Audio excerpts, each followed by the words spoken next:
Be cool, be kind, be classy. The cupcakes so sweet and sexy. Have fun and enjoy the journey. Or just have a good attorney. No big whoop, no biggie. She lives near New York City. And not just a YouTube show. When you know, you better grab a straw. Learn about the law. It's cool here in the shade. Sipping motions of lemonade. Cool heads will prevail, kindness will never fail. Be classy and vastly wise. Oh, Melanie Little is going live. Oh no, where is Melanie? Follow the island's melody. Is a concert within reach. No surprise, she's at Jones Beach. She heard some music far away. Captain Jack Stack Harbor Bay. He sings and his piano plays. Not all sounds are waterways. Speaking Yiddish and Latin, it's not just for Manhattan. It's for Goethe and Machegas. Ridiculous that insanus. Oy vey, Marcus. Proceed, that's for schmucks. Be cool, be kind, be classy. My cupcakes are sweet and sassy. And not just a YouTube show. When you know, cool heads will prevail. Kindness will never fail. Be classy and vastly wise. Melanie Little is going live.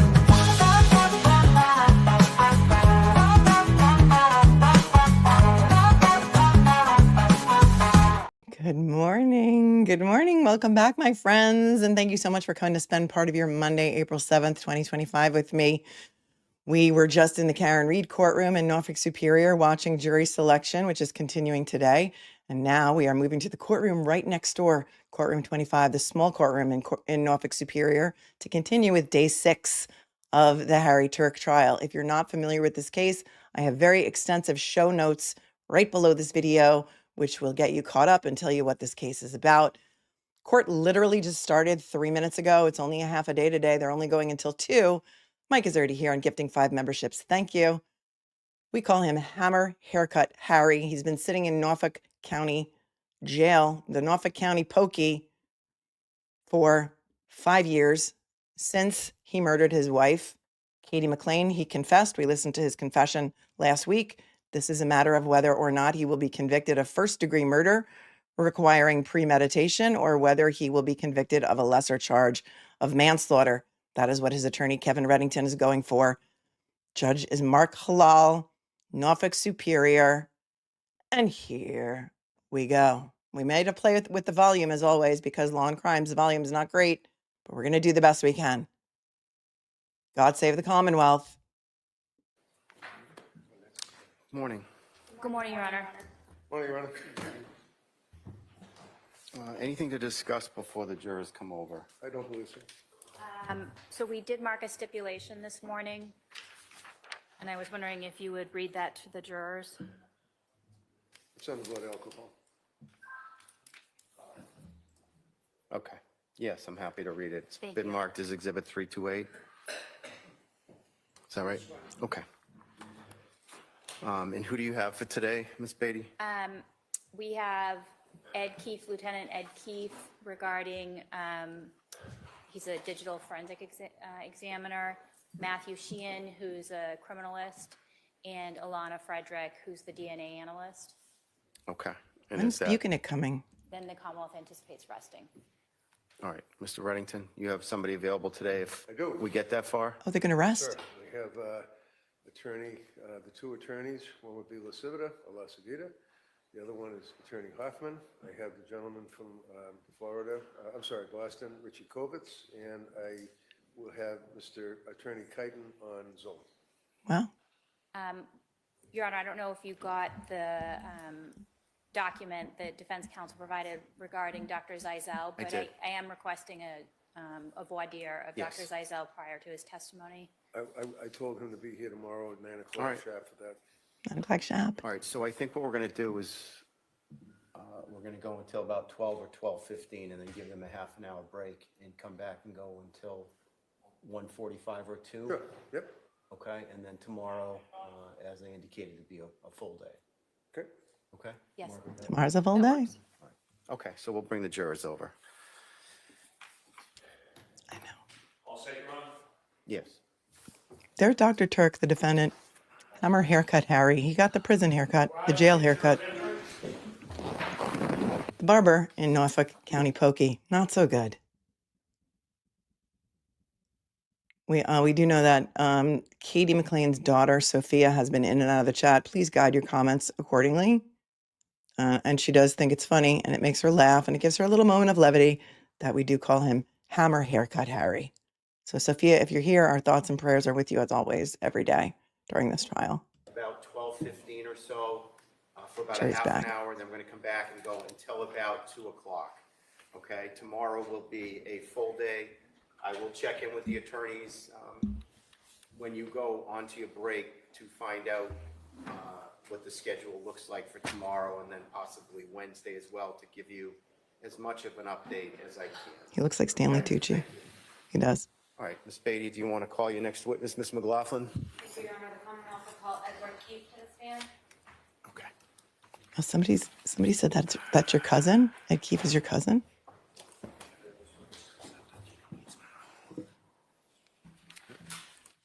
Linda Kay is here. Ed Keefe is her cousin. He's coming to the stand.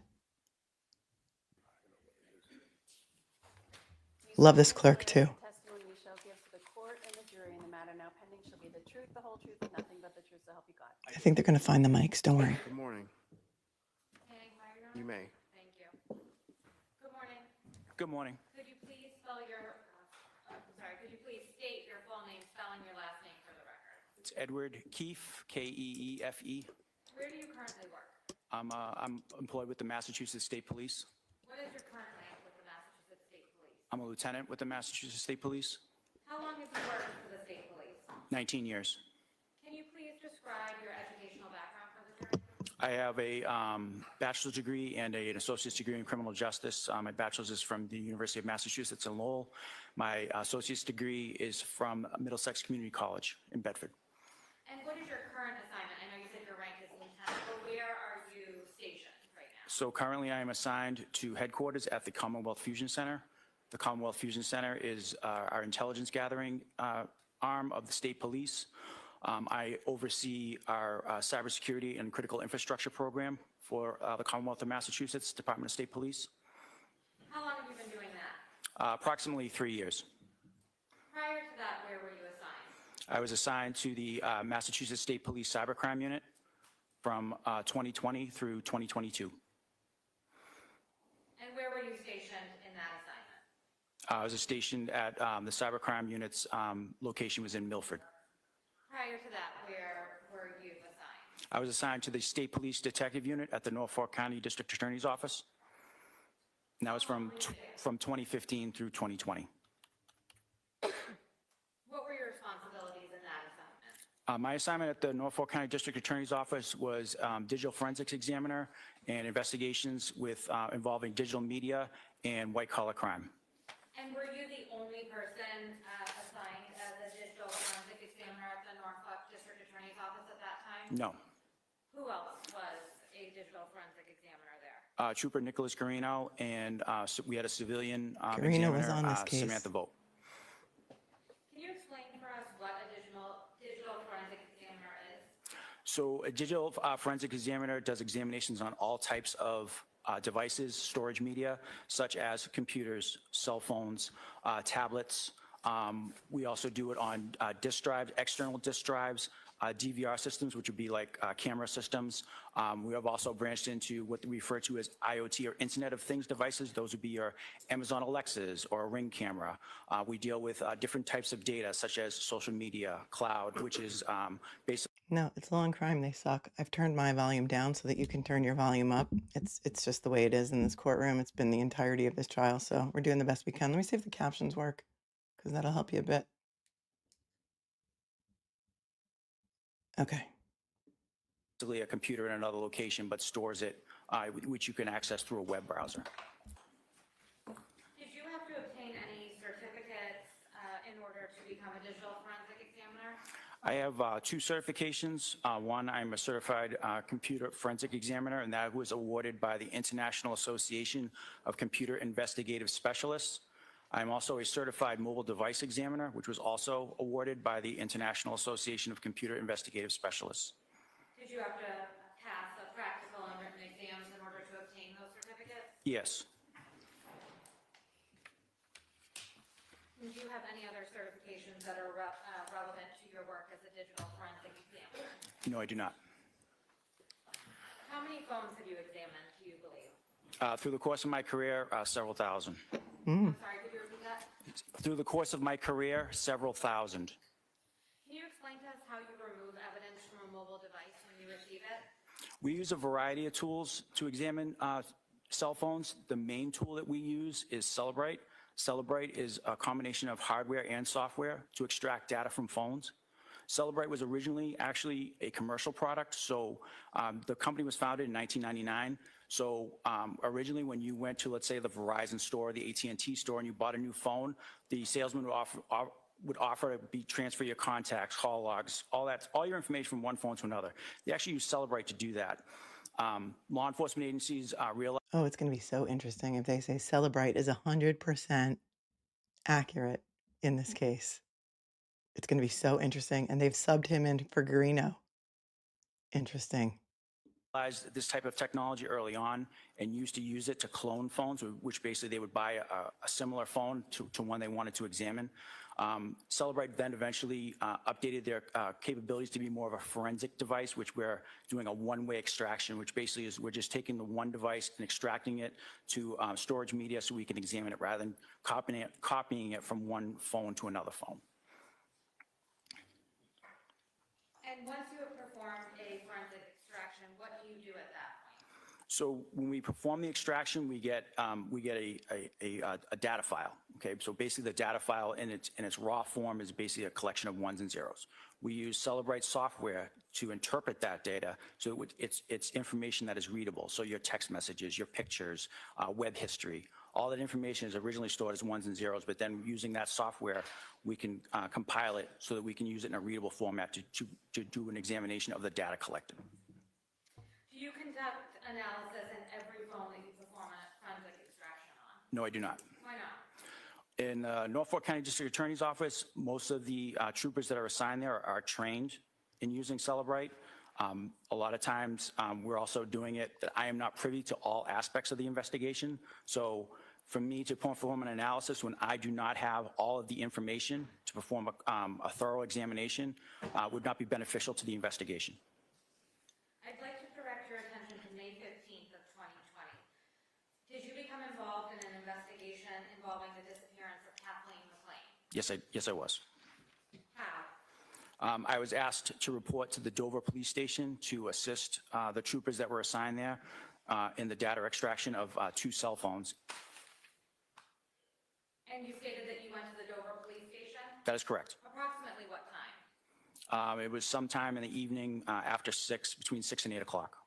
What did you do when you arrived? I met with Sergeant Kakowski, and he had 2 friends of Ms. McLean there who claimed that they had conversations with her prior to her reporting being missing. And you say 2 friends. Do you remember their names? Yes, the first one was Kurt Fanasteel, and the second Poor was a Miss Pettigrew. And did you meet Vanessa Pettigrew at the police station? Yes, I did. Once you met with her, what did you do? She provided her device. I used Celebrite to perform an advanced logical extraction of her device. Once that extraction was complete, I did a keyword search for Mr. Tuerk, communications with Mr. Tuerk and Ms. McLean. Between those parties, I compiled it into a report and gave it to Sergeant Kakowski for review. So I'm just going to back you up a little bit. Prior to Ms. Pettigrew handing over her device, did she sign a consent form? Yes, And what was her device? This is in 2020, it's an Apple iPhone 11. May 2020. all the And way back how when was it iPhone 11 was identified around. as hers? It was through her International Mobile Equipment Identity Number, or IMEI. And what is an IMEI number? So an IMEI number is a unique 15-digit number. It's used by both manufacturers and cell phone providers to authenticate a device on a cell phone network. So, for example, if your device became lost or stolen and you reported that, your carrier could potentially, what they refer to as blacklist your IMEI, which means if somebody tried to sell it or tried to activate it, it should not be allowed. Did you, after you conducted your analysis, did you also do a preliminary device report for Vanessa's phone? I did. And can you just explain what a preliminary device report is? So the preliminary device report is basically I'll call it the basic information. Think of it as if you have an iPhone and you have, like, in your settings tab, all of that basic information, such as the serial number, what carrier you're using, what type of device it is, when it was activated, what the phone number was, IMEI, other data that is associated with the use of that device is on it. It's usually about a one-page report. Your Honor, may I approach? You may.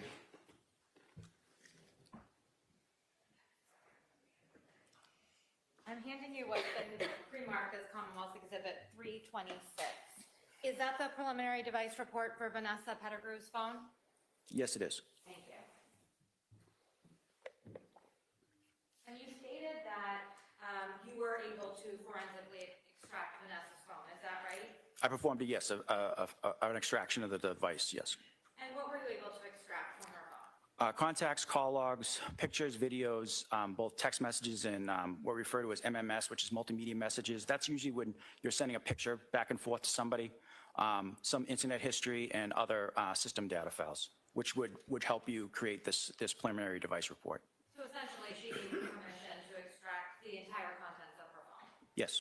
Lieutenant, would it be normal for you to look through her photos for nudes? Asking for a friend in another case. If you're ever confused about who's testifying, it's scrolling at the bottom of the screen for you. His name is not David. His name is Edward Keefe. Were you able to recover deleted data? I believe I was able to recover some deleted data. Deleted yes. data. Can you talk to us a little bit about? Can you ask that again, please? Sure. Can you talk to us a little bit about deleted data on an extraction? Listen So up. depending on what type of extraction you're performing on a device will tell you how much deleted data you could possibly get. So a basic logical extraction, you're most likely, which is basic data, you're not going to get almost any deleted data. With an advanced logical, it's a combination of both the logical data, but also a system backup, whether it be an Android or an iPhone. Your device actually contains a backup in case of system failure, so you can help restore. And in that backup are some of those databases, so that when you're, say you delete a message or a file, it actually just gets marked as deleted, but it's still there. And think of deleted data almost as you have a book and you have the table of contents, okay? And let's say you delete a chapter from the table of contents. Well, if you try to, if you ask the device or the machine to go to that chapter, it's saying it's not there. But the contents, the actual chapter is still there. It's just been marked as deleted. But the other factor when it comes to deleted data is when you're dealing with a mobile device, it's not like a disk drive that has spinning disks, or it's just a chip. And they use these terms such as wear leveling and garbage collection. And what it does is, and when data is marked as deleted, it gets moved to different parts of the chip. And the reason it does that is to prolong the life of your device, so that it's not keeping reading and writing to one particular location, which would burn out the chip.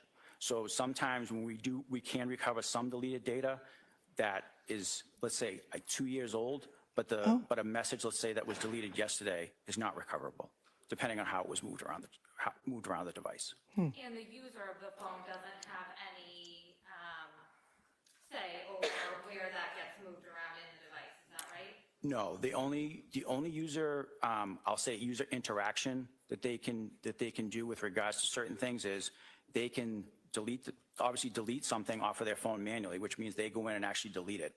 Or they set up certain settings in their phone for, let's say, like text messages or email, that they want it purged after a certain period of time. Let's say like 30 days, a year. So that anything that is longer than that date automatically gets marked as deleted. So when you're looking at an extraction report, are you able to tell when an item was deleted? No. Not from an advanced logical extraction, no. Which is the type of extractions that you do, is that right? For this particular case, that's what I did, yes. And you stated that you were able to, that you did subsequently perform analysis That's correct. And I believe you testified that you ran keyword searches? That's correct. And what words did you use for your keyword search? I used Kathleen McLean and Ingolf and Harry Tuerk. And were you able to find a contact? Yes. Within Vanessa's phone? Yes. And what was that contact labeled for the search term Kathleen McLean? It came up as Reiki Katie. And was the corresponding phone number 339-222-9407? Yes, that's correct. Were you able to find the contact labeled under Ingolf or Harry Tuerk? Yes. Were you also able to find the corresponding number to be 617-694-8962? That's correct. As part of your analysis, did you create any reports? Yes, I created an extraction report based on the contacts and communications between those two parties with Ms. Pettigrew. And what did you do with that information? It was transferred onto a DVD disc that was given to Sergeant Kukowski for further review as part of his investigation. You stated, and at the time that you extracted Vanessa Pettigrew's phone, was Katie still missing? Yes.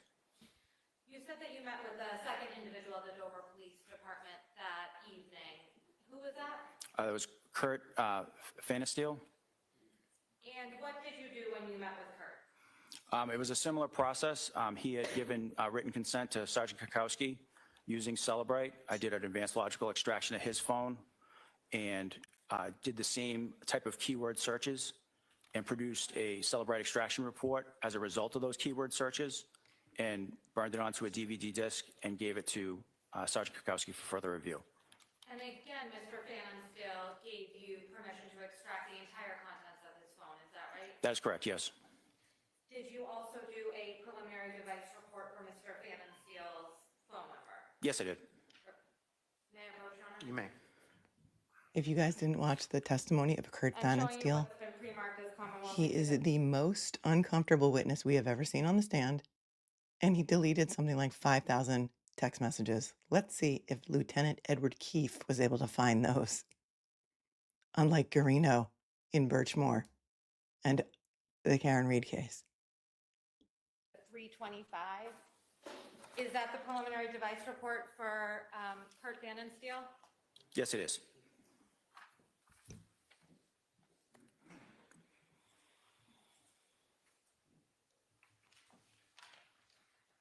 What type of device was Mr. Fansteel's phone? That was also an iPhone 11. And were you able to identify it in the same way that you identified Vanessa Pettigrew's phone? Yes, through IMEI. You stated that you, did you take the same steps that you took with Ms. Pettigrew's phone? Yes, I did. So were you able to get the same type of information off of Mr. Fansteel's phone? Yes. When you ran the key searches, were you able to find any contact information for Kathleen McLean? Yes, I believe it said Dover, Harry/Katie, something to that effect. And was that with the corresponding number 339-222-9407? Yes, that's correct. Were you able to find any corresponding contact information for the defendant, Ingolf Tuerk? Yes. And what was that contact labeled under? I believe it was labeled Harry. If I told you Dover Harry, would that sound correct? Correct. Okay. And was that corresponding number 617-694-8962? That is correct.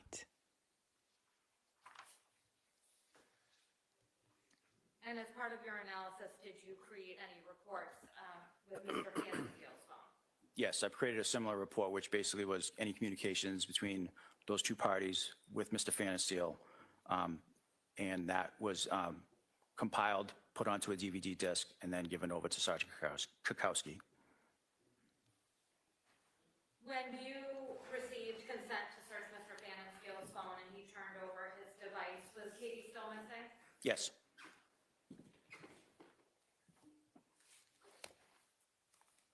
Mm-hmm. It is not the same McLaughlin as in the Karen Reed case. Your Different ADA.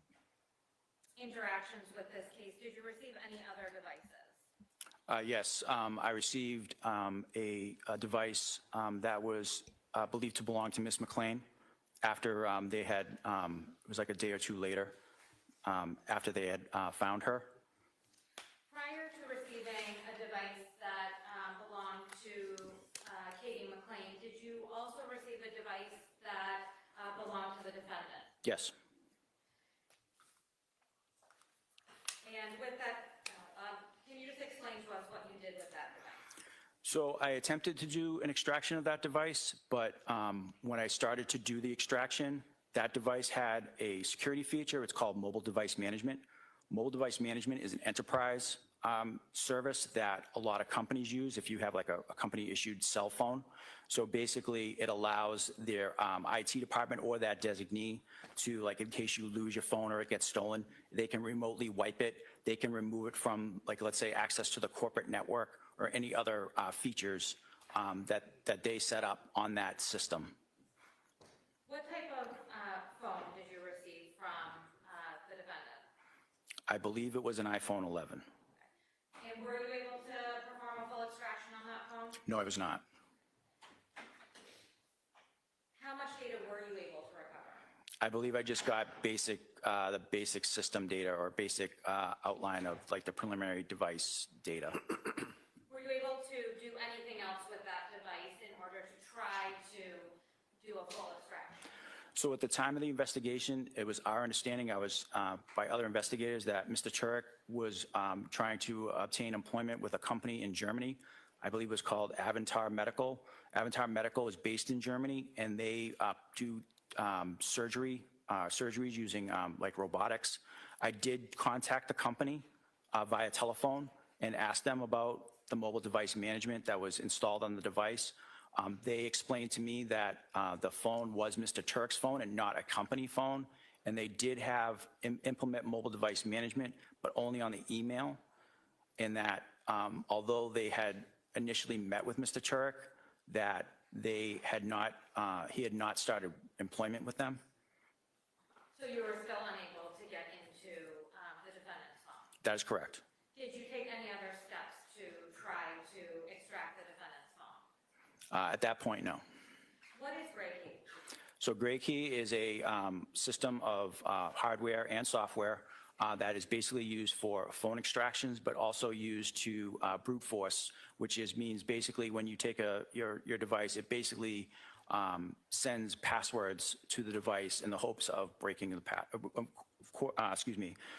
in hopes of matching the password. So basically, it'll start with, so if you have a 4-digit number, it'll start with 000111. It'll run all through 10,000 until it hits a password that matches yours, and then unlocks the device.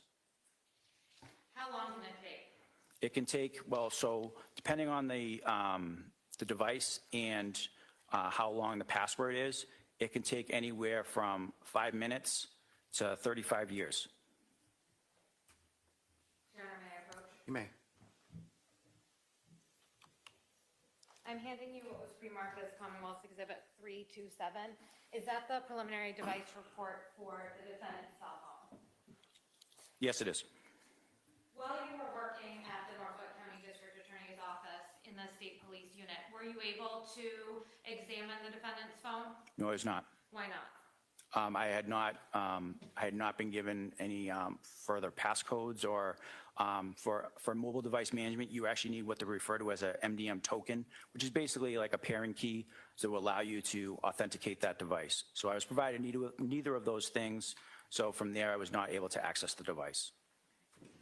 Throughout this investigation, when you were working on the investigation, you stated that you did receive a cell phone belonging to Kathleen McLean, is that right? That's correct. Did you receive more than one phone? Yes. And what observations did you make of those two phones?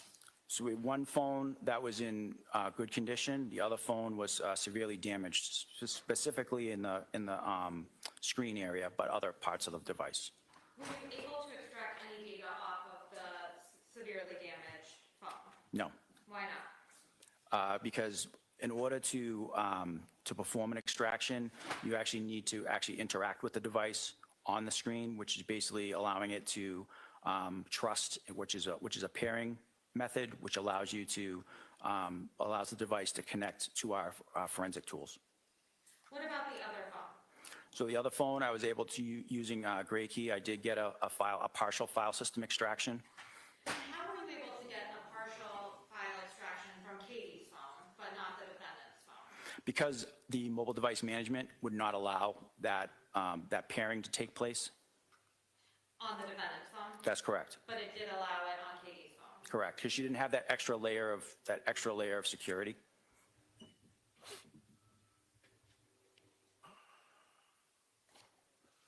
What type of phone was Katie's phone that you were able to get the extraction from? I believe it was an iPhone 11.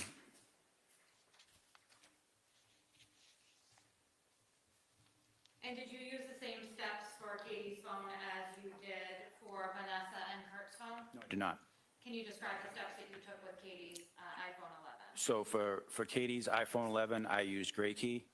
Because the device had been left on, Gray Key was able to use that pairing, that limited pairing, and get a file system extraction, not a full file system extraction, but a file system extraction. So we were able to get a lot of user data off of that device. But not all of it? Not all of it, no. Did you subsequently perform analysis on data from Katie's phone? I don't recall that I did, no. Why not?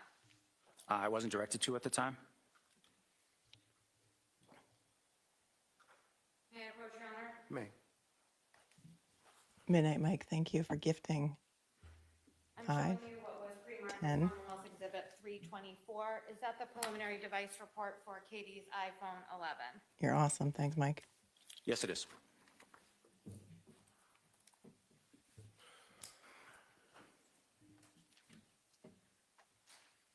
When did you get reassigned from the Norfolk District Attorney's Office?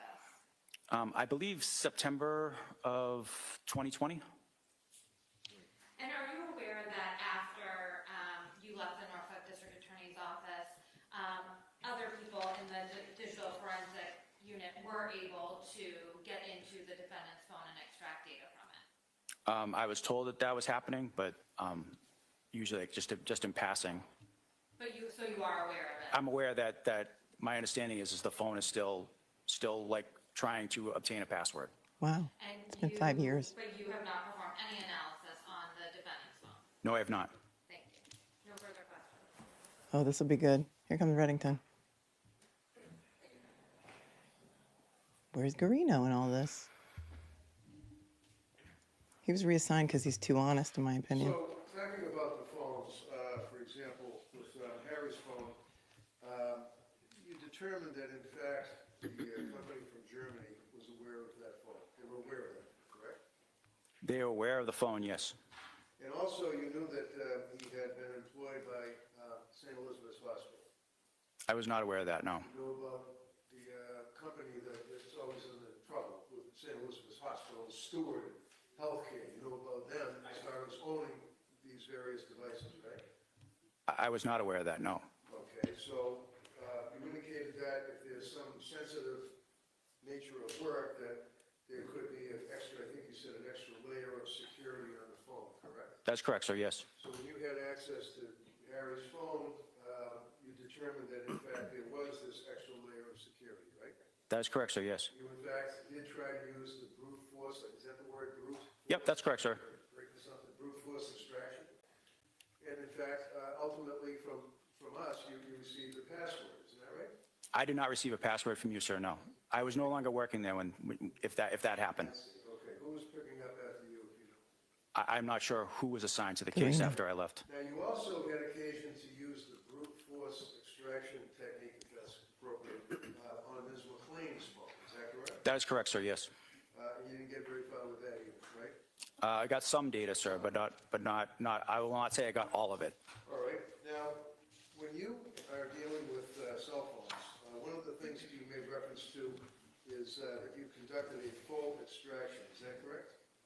Well, there's a full file system extraction. I did not do any of that on these phones. Okay, that's what it's called. It's called a full file extraction, right? That's correct, sir, yes. And that is far more encompassing, if you will, than what you had performed, right? That is correct, sir, yes. Can you tell us why you didn't do a full file extraction? For the reasons that I am aware of, Yeah. first of all, it was at that time, when the phone is usually done on consent, it's up to the investigator to tell us how they want that done. So that would have been Sergeant Kukowski's call. If he had told me that he had wanted everything, I would have brought it back to the office and done that. I see. Secondly, at this time, it was a missing persons case, and they were more concerned with just the communications, who was talking to who prior. That's my understanding. Okay, so when you were involved in the Thanks, missing Patty. persons aspect of the case, it was on the 15th, is that right? That's correct, sir, yes. And then you continued to be involved in the 16th, 17th, 18th, into the following week, into the following month, correct? I don't think I was involved in the following month. I did it for the next few days after they had given, After the body was discovered, right? correct, yes, And in fact, the homicide investigation was open, right? that's correct. So as a result of knowing it's no longer a missing person, it's now a homicide investigation, did you then attempt in any fashion to do the full file system extraction? No, I did not, sir. You indicated that one of the things that you were able to do is access Vanessa Pettigrew's phone, and as a result of that, you were able to get information regarding Harry Tuerk's telephone number and McLean's telephone number, is that correct? Yes, sir, that's correct. And what you did was advanced logical extraction? Yes, sir, that's correct. So when you performed the advanced logical extraction, that was when you were able to determine various phones that were connected, like when you make a phone call or you send a text, they're connected to another phone, correct? Yes, sir. You were able to see that Pettigrew was in fact in touch with Harry Tuerk, correct? Yes, Pettigrew was in touch with McLean, correct? yes. Was Pettigrew in touch with Kurt Vandersteel? I don't recall, sir. In the course of the investigation, let's say once you had opportunity to meet with, for example, Mr. Vandersteel, do you recall where you met with him? It was at the Dover Police Station, sir. At the police station, can you believe it? Mr. Vandersteel provided access to his phone, is that correct? That's correct. You also had access at some point to Ms. McLean's phone, correct? Yes. Now, when you had access to Mr. Vandersteel's phone, did you determine that in fact there had been a significant number of connections or contacts between the two of them, either by email or text or something? I remember there was definitely connections, but I don't know, I can't tell you exactly how many. All right. Do you have like any notes or anything written down that would refresh your memory? No. If I suggest to you that there were 5,173 messages between Ms. McLean's phone, strike that, Mr. Vandersteel's phone and Ms. McLean's phone, would that refresh your memory? Oops. If you're saying it is, then I have no idea how many connections there were, how many text messages there were, or calls or whatnot. Would you have the recollection, sir, that when you looked at Ms. McLean's phone, however, there were only 12 messages between her and Kurt Vandersteel? Once again, sir, I don't know how many actual communications there were between both parties. Did you independently read the content Over of the 5,000. phones when you extracted them? No, I did not. Did you, on McLean's phone, for example, did you have occasion to, I don't know if the word is download or obtain photographs off the phone? I believe so. Yes. And emails off the phone? I believe so. And various websites that were accessed on a number of occasions off the phone, correct? I'm sure I had internet history on there, sure.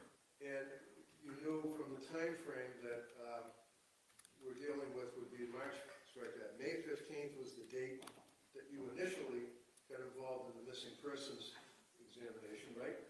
Yes, And then it continued on into a homicide examination, correct? that is correct. You knew that Ms. McLean was married at the time to Harry Tuerk, correct? I knew they were married, yes. Yes. And did it come to your attention that there were communications between Ms. McLean and other men regarding? Objection. Let him finish the question. Just don't answer right away, sir. Go ahead. Regarding exchanging photographs and things of that nature? Okay, overall, he can answer it. What are you aware of? He can answer. on these phones? As I said, What are you aware of on these phones? as I said in my report, sir, Overall, he can answer it. as I said in my report, sir, I provided the data to the homicide investigators so that they could review it. My job at that point was not to review the data or to come up with any conclusions or connections. They asked me to download the device and look for communications between 3 people for each device, which I did. Review. A second trained analyst will look at your file to ensure What that the hell a just sound happened? forensic Hold on a minute. investigation has been completed Just and you skip followed to all real proper. time. What? Is this the same?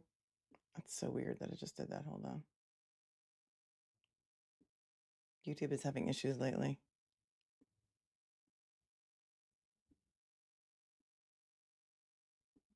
Um,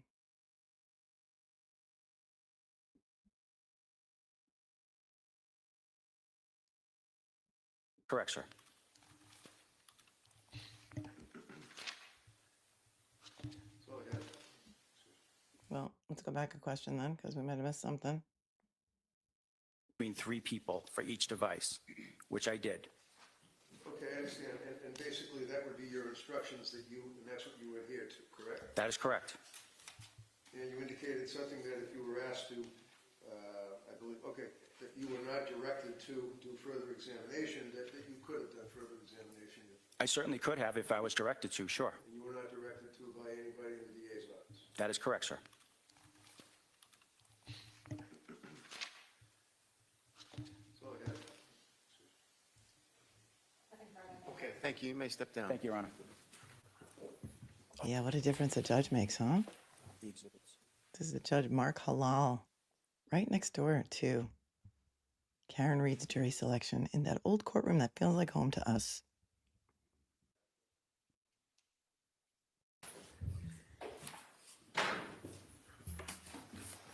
Do you solemnly swear that the testimony you shall give to the court and the jury in the matter now pending shall be the truth, the whole truth, and nothing but the truth, so help you God? Yes.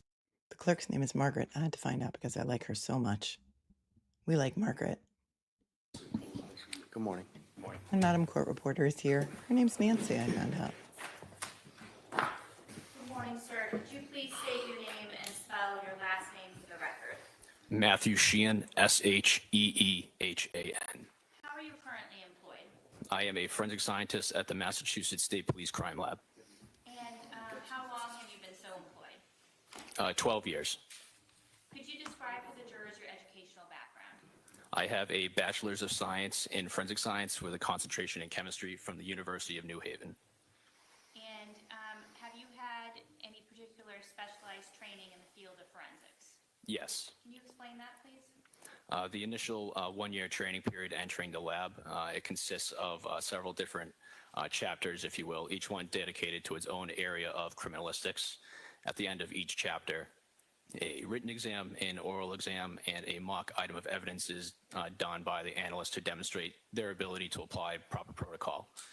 At the end of all the chapters, we have a final written exam, a final oral, as well as a complex mock case where we demonstrate our ability to apply all of the protocols to a complex case. And can you, let's move back a little bit. Can you explain what is criminalistics? Criminalistics is the unit that I am assigned to. Okay, and what does criminalistics mean? It is the application of science to physical items of evidence. And is that a similar term to Not the court forensics? reporter, the clerk. Yes. The court clerk. She has Jim. And you just described some of Margaret these does what Jim does in the other courtroom. You know, Clerk Jim in Judge Canoni's courtroom. Her name is Margaret. She's the one swearing in the jurors. We love her. The court reporter's name, Madam Court Reporter, is Nancy. We found out. Her name's Nancy. that you took at the crime lab. Can you explain what is a competency test? The comp test is something done as like the first test to show that an analyst has their ability to do all the proper tests and protocols. And what is a proficiency test? A proficiency test is done once a year in a specific area of criminalistics to demonstrate that the analyst still has the ability and is still applying the protocols properly. And are those part of the protocols at the Massachusetts State Police Crime Laboratory? Yes. And are there steps taken at the Massachusetts State Police Crime Laboratory to protect against contamination? Yes. Can you explain what those are? In the criminalistics unit, we use proper PPE, with like a lab coat, masks. We use bleach to clean our work materials and our workspace in between items of evidence and in between cases. Is there a review process? Yes. What does that Our review process for every case goes through a technical review as well as an administrative review. In the technical review, a second trained analyst will look at your file to ensure that a sound forensic investigation has been completed and you followed all proper protocols. The second is an administrative review where a third analyst will look at your file for any type of administrative errors.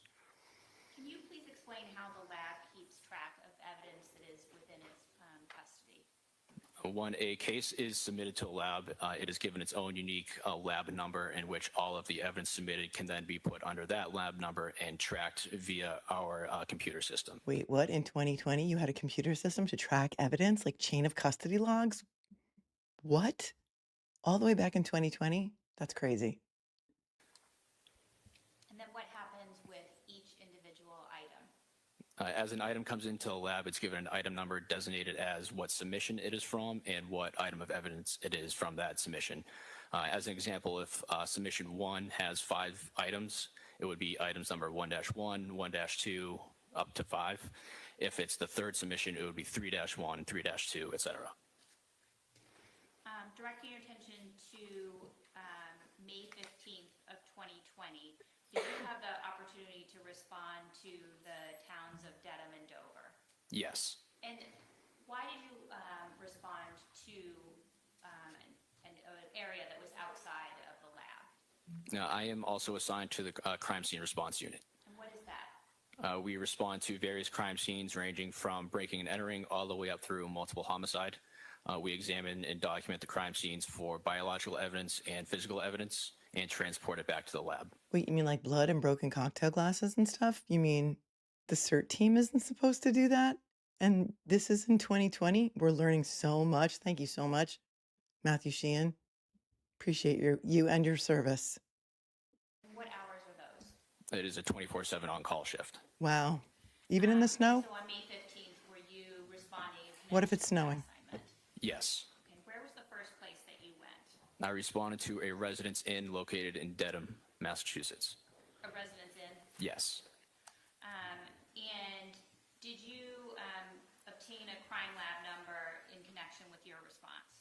Yes, I did. And what was that crime lab number? It was 20-10428. Can we just have a minute? Yes.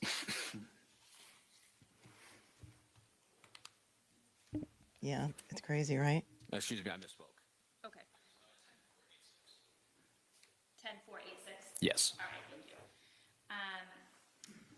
And when you respond to an area, generally, what is the process that you follow? I will document the overall area using a sketch and then mark specific areas of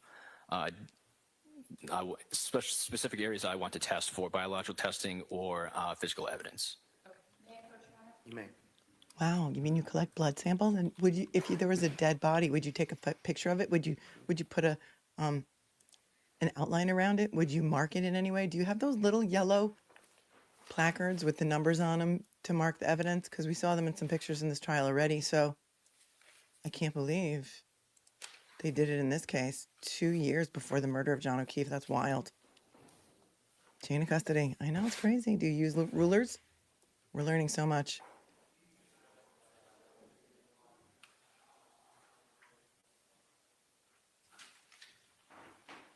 Court is only going until 2 today. For those of you just joining, it is a half day. All the show notes are below the video. You may need to close your chat out to watch, to read them.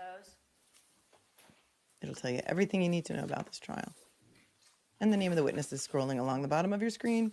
I know it's hard to read if you're on your phone, but in case you come in and you're confused, it's always right there for you.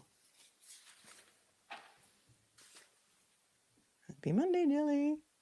Yes, I do. What are those? These are copies of my crime scene notes. Notes? And would it be helpful to refer to those in connection with your testimony here today? Yes. All right, Your Honor, can those be displayed overhead as Mr. Sheehan testifies? I think he can testify. I think it refreshes memory from him. Yeah, they don't need to be in the overhead. They're not coming into evidence. Wait, Those are his diagrams. He can, hold on.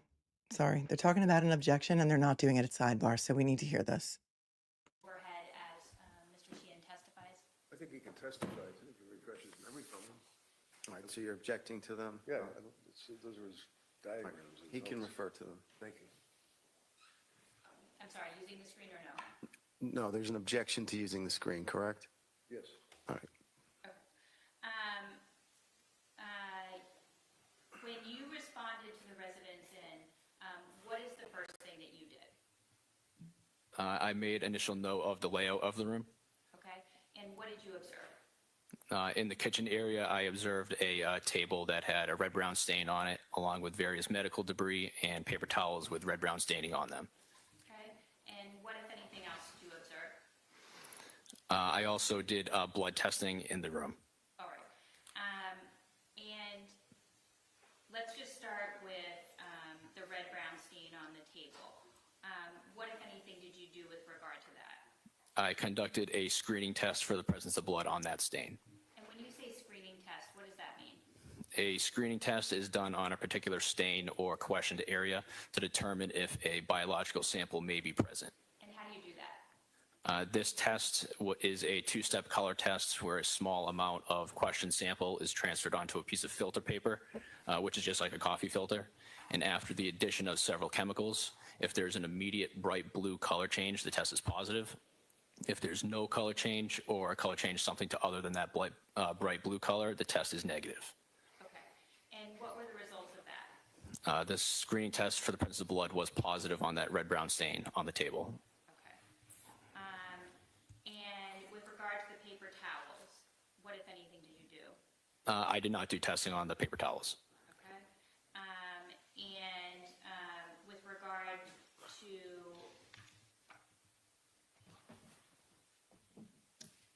what other areas did you test? I also tested the knobs and drain of the kitchen sink, and the bathroom sink, and the shower. And what were the results of those? The screening test was positive on the knobs in the bathroom and the shower knobs.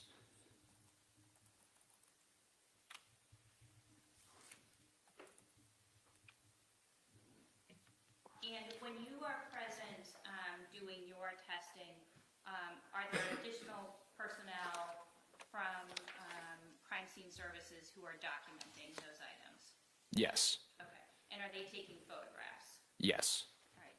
Your Honor, at this time, I'd like to publish what's been previously marked as exhibit number 21. Yes.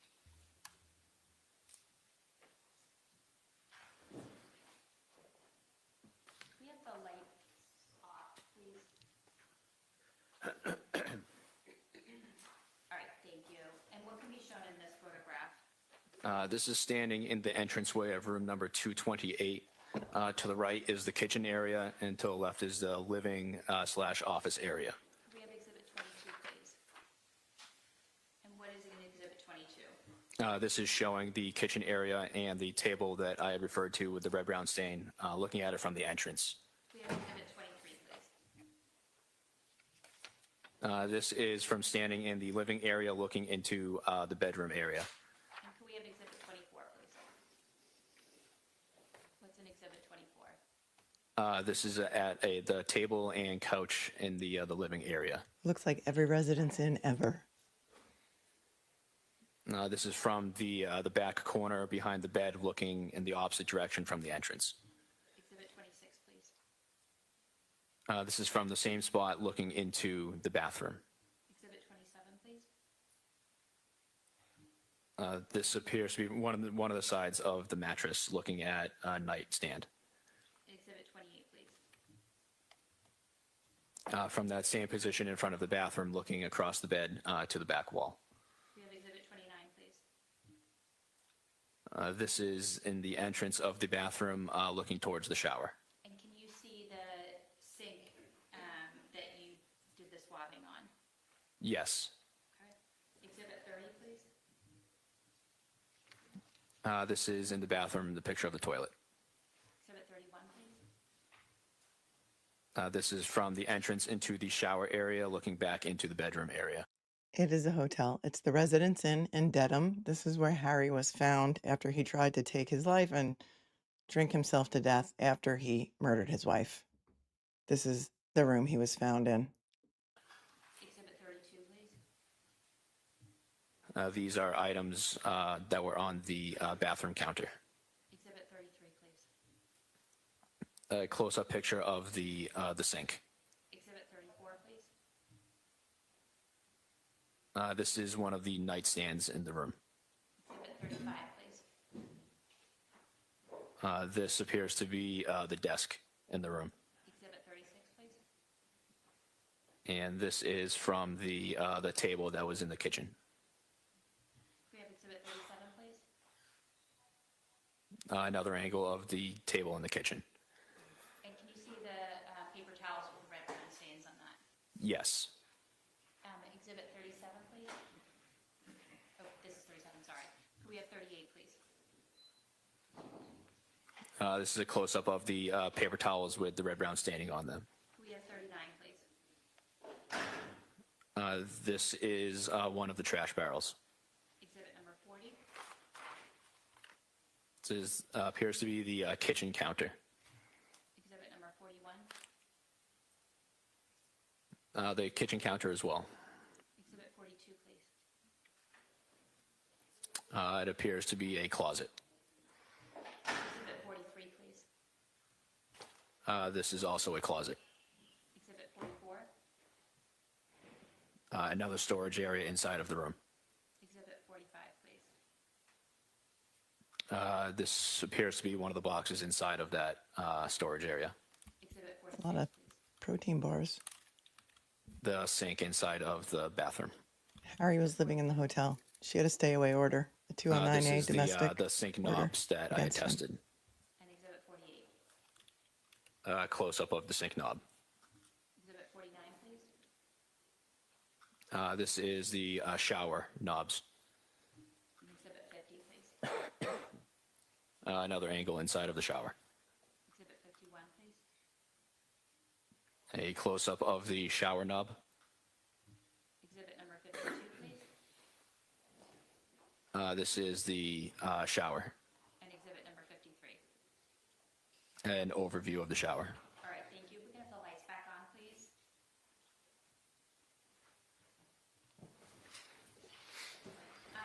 So when you left the residence in, what, if anything, did you take with you? I collected a set of swabs from the red-brown stain on the table, as well as a set of swabs from the bathroom sink knob and the shower knob. And how did you do that? I used a set of cotton swabs with deionized water. Okay. And were those swabs given item numbers? Yes. What, do you recall those item numbers? Item number 1-1 was from the red-brown stain on the table. I believe 1-2 was from the sink knob, and 1-3 was the shower knob. Do you recall about what time you arrived at the residence in Dover, in Dedham, I'm sorry? Approximately 1:15 in the morning. And about what time did you leave? I believe it was around 4 o'clock. 4 a.m. Yes. on the 16th? Yes. Okay. And where did you go next? Was 29 Valley Road in Dover. And about what time did you get there? I arrived approximately 5 a.m. Your Honor, could we approach? Yes.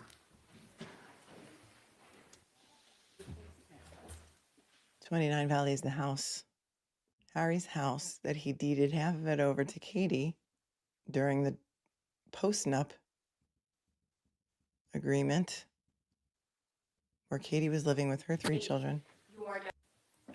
Mr. Sheehan, when you create your diagrams and notes, are those to scale? No. Okay. And, Your Honor, at this time, could we just have those 2 pages of GG displayed one at a time as Mr. Sheehan testifies? Yes. Okay, could we have the first floor, please? Can you zoom in just a little bit? Great, thank you. Mr. Sheehan, do you recognize this? Yes, I do. And what do you recognize this to be? This is one of the pages of my crime scene notes. Wow. Wow. Do you mean if you went to 34 Fairview, which was the actual scene of the crime, you might have drawn a sketch of the front lawn and where everything was found? Because you're blowing my mind right now, Sheehan. You're blowing my mind. Imagine, had John O'Keefe's investigation been handled properly, and had Karen had a different judge, what a different place we would be in.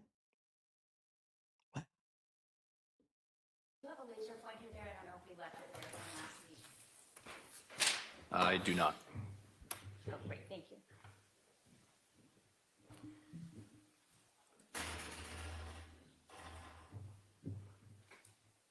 All right, can you just sort of orient us in the first floor about what the different rooms are on there? To the left of the house was an attached garage. From entering the garage, you go into a mudroom with a bathroom directly across from you. To your left is the kitchen along the back side of the house with a living room followed by another office.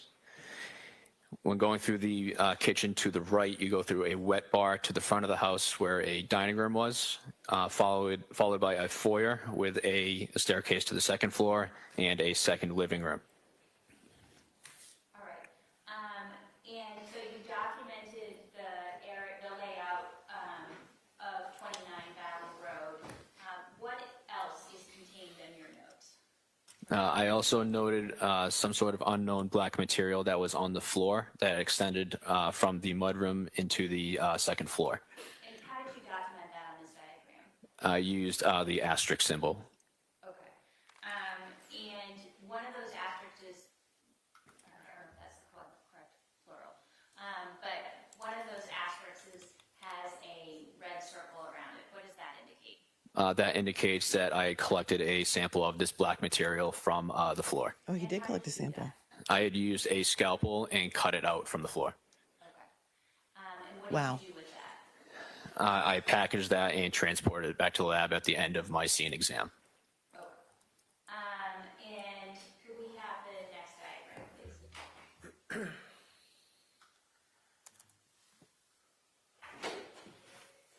And what can be seen in this diagram? This is the second floor, coming up from the first floor foyer. To the right, you have 2 bedrooms and a bathroom.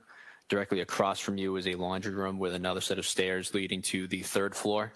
And to the left is the bedroom and the master bedroom at the end of the hall. All right. And there's one red circle on this diagram as well, is that correct? Yes.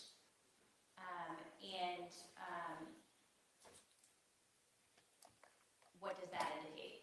That is another area of the unknown black material that I collected. All right, I'm sorry, could I put? He cut out the floor to collect it. He cut a piece of the floor out. Wild.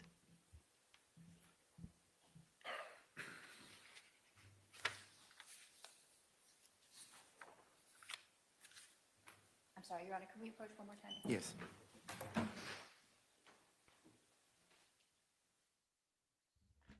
At this point, had they even found Katie's body? I forget what date he's referring to, but it was 5 a.m. She may have still been a missing person. And they're investigating this as if it's a homicide already. Can you believe it? MSP showed up. The last one.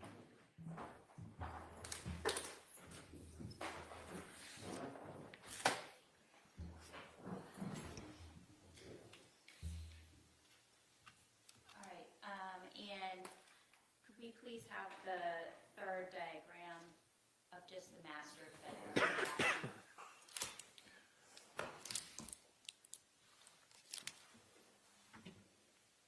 Right, and what did you document in this diagram, Mr. Sheehan?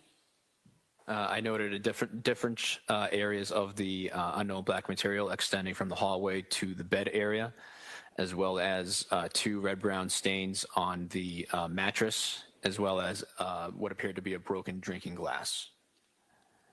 Okay, and Ms. Gilman, I think, can you just zoom in the area? Remember Ms. Gilman?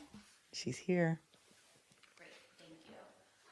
There are some numbers on this diagram as well. What do those numbers correlate to? The number 5 refers to a set of what appeared to be broken glass that was on the floor, and number 3 designates the areas of red-brown staining on the bed. And do those numbers correlate with the placards that Crime Scene Services placed? I believe so. Okay. And so, did you, you said that you documented some red-brown stains as well? Yes. And where were those located? These are the areas marked in red, number 1 and number 2. And what, if anything, did you do with regards to those I did a screening test for the presence of blood, which is the same test that I had done in the hotel room. And what was the result? Both stains had tested positive, indicating the presence of blood. And so then what, if anything, did you do? I took a sample from both of the stains. And how did you do that? I used a scalpel to cut it out of the bed. Cut it out. And the asterisk that has a circle, a red circle around it, what, if anything, did you do with regard to that? That was the third area of this unknown black material that I had collected. You can take that down and have the lights back on, please. Tell me, do you think that crime scene services and a guy like Matt Sheehan is pissed off that they were not called to the scene at 34 Fairview? Do you think they're pissed? Do you think they're like, you should have called us and we would have done it right? And perhaps some of them are angry about it. I would say yes. The CERT team looks for missing persons. The CERT team came in to look for Katie McLean. They didn't come in to collect the evidence. I think they're probably really pissed.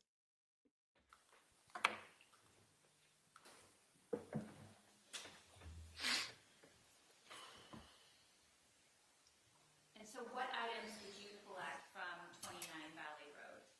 I had the cuttings from the red-brown stains on the bed, red-brown stains number 1 and number 2, as well as the 3 different areas of the unknown black material from the floor. And approximately what time did you finish at 29 Valley Road? Approximately 6:30 a.m. So where, if anywhere, did you go next? I reported back to the lab to submit initial evidence before reporting back to Dedham Police Department to examine 2 vehicles. Wait a second. Hold the phone, Matt. You went from the crime scene with your samples and took them immediately back to the lab before you went on to your next duty? I mean, tell us how it's done. Please, Sheehan, tell us how it's done. You didn't let them sit in the back of your car? Throw them on the floor, put them in a used Solo cup, put them in a Stop and Shop bag. You took the samples back to the lab. I mean, you probably even logged them in at some point, or you had whoever's in charge of evidence log them in. This is crazy. What time did you go to the Dedham Police Department? It was approximately 12 p.m. And when you went to the Dedham Police Department, what, if anything, did you do there? I examined 2 vehicles, a white Jeep and a gray Mercedes. Where were they? They were at the Dedham PD. And similarly, was there, or were there troopers from crime scene services there as well? Yes. And with regard to the Mercedes, what, if anything, did you do? I made overall observations as well as conducted a screening test for the presence of blood on the interior of the vehicle. And when you say the interior, what do you mean by that? It was essentially almost the entire interior, anything that would be touched when you are using the inside of the vehicle, such as door handles, the HVAC and radio controls, the seats themselves, seat belts. It was almost everything inside. Was there any visible red-brown stains on the Mercedes? No. And what were the results of your screening tests on the Mercedes? The screening test was negative on everything inside of the vehicle. And did you also examine the white Jeep? Yes. And was there any visible red-brown stains on the white Jeep? No, I did note a red-brown stain that was on the steering wheel. And did you perform screening tests on the white Jeep? Yes, I did. What areas of the white Jeep? It was on the red-brown stain on the steering wheel, as well as the interior door handles, and the remainder of the interior cab area. Were there any items contained within the Jeep that you conducted screening tests? Yes. What items contained within this Jeep? There was a bottle of alcohol and a knife on the passenger side seat. And what were the results of that? The screening test was negative for the presence of blood on these items. Were there items that tested positive? Yes. And what areas of that? It tested positive on the red-brown stain on the steering wheel, on the HVAC and radio controls, as well as the exterior door handles of the driver's side, passenger side, and the trunk. Thank you, Joanna, for gifting 5. You're a love. Your Honor, at this time, could we display what's been previously marked as exhibit number 89? I'm sorry. Exhibit number 89. Yes. And could we have the lights off? Do you notice how you rarely hear the judge interrupting? What is this? This is the white Jeep that I examined. Could we have exhibit number 90, please? Is it inverted? This is the back passenger side of the Jeep. Exhibit number 91, please. Another angle of the back of the Jeep. Exhibit 92, please. Look how clear these photos This are. is the back driver's side of the Jeep. And exhibit number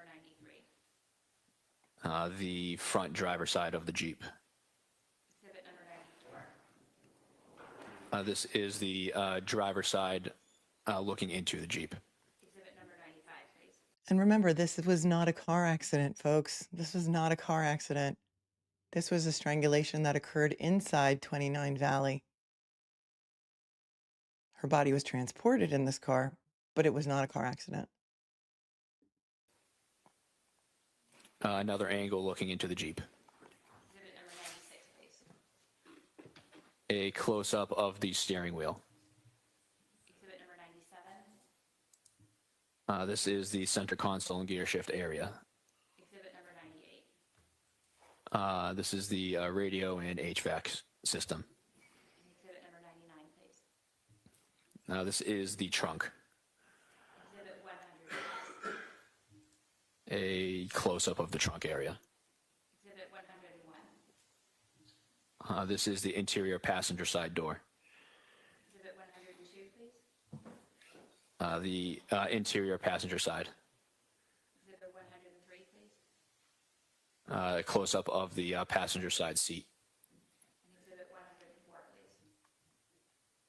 please. A different angle of the passenger side area. Exhibit 105, please. Close-up of the alcohol bottle and knife that were on the seat. Looks like Glenn Fittich. Oh, it is. After moving the alcohol bottle, this is where the knife was found. Exhibit 107. A close-up of the knife. Exhibit 108. The HVAC and radio controls. Exhibit 109. This is the Mercedes that I examined. Exhibit 110, please. The backside of the Mercedes. Exhibit 111. The back driver side of the Mercedes. Exhibit 112. So this is the front driver area of the Mercedes. Exhibit 113. The rear passenger area. And exhibit 114. The rear trunk area. Can we have exhibit 115? This is the interior looking at it from the passenger side. And 116, please. This appears to be the front passenger side. Regarding the Jeep, did you have the opportunity to observe the position of the seat? The driver's side seat, I should say. Yes, I did. And what was that? From what I recall, the seat was pushed all the way back. Can we have exhibit number 95 again?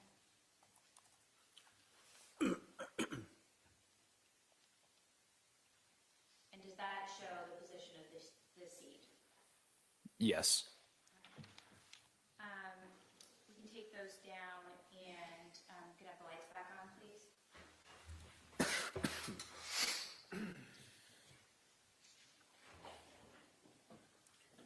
So what items did you take from the Dedham police station?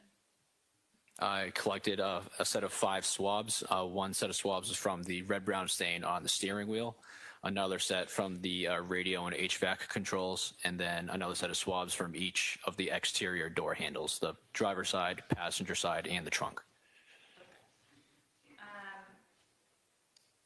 And then at a certain point in time, were you assigned to be the criminalist in connection with this case? Yes. Okay, I just want to correct what I see a lot flying in the chat. This is not a MSP facility where these cars, he said that they took them to Dedham PD. So this looks like the Dedham PD garage, not an MSP garage. just so that there's no confusion in the chat. That's what he said, right? Dedham? Regardless, he took 1 million photographs of both cars.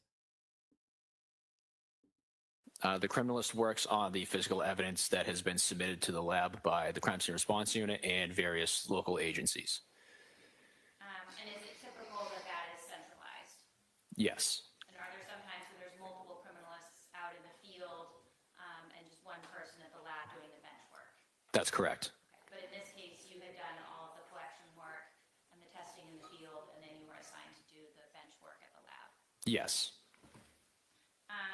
And what is item selection? An item selection is after a criminal examines a case, they figure out what samples to send forward for DNA testing. And what's the purpose of that? This purpose is to create forensic links in an investigation. What do you mean by forensic links? Generally, in order to create a forensic link, you have to have some sort of connection between a victim, a suspect, the evidence, and the crime scene. A sound forensic investigation can be considered complete when a link has been made between those 4 things. And what is the role of item selection? Hold on a second. Let's listen to the 4 things that are required to show a link between the defendant and the crime. Hold on.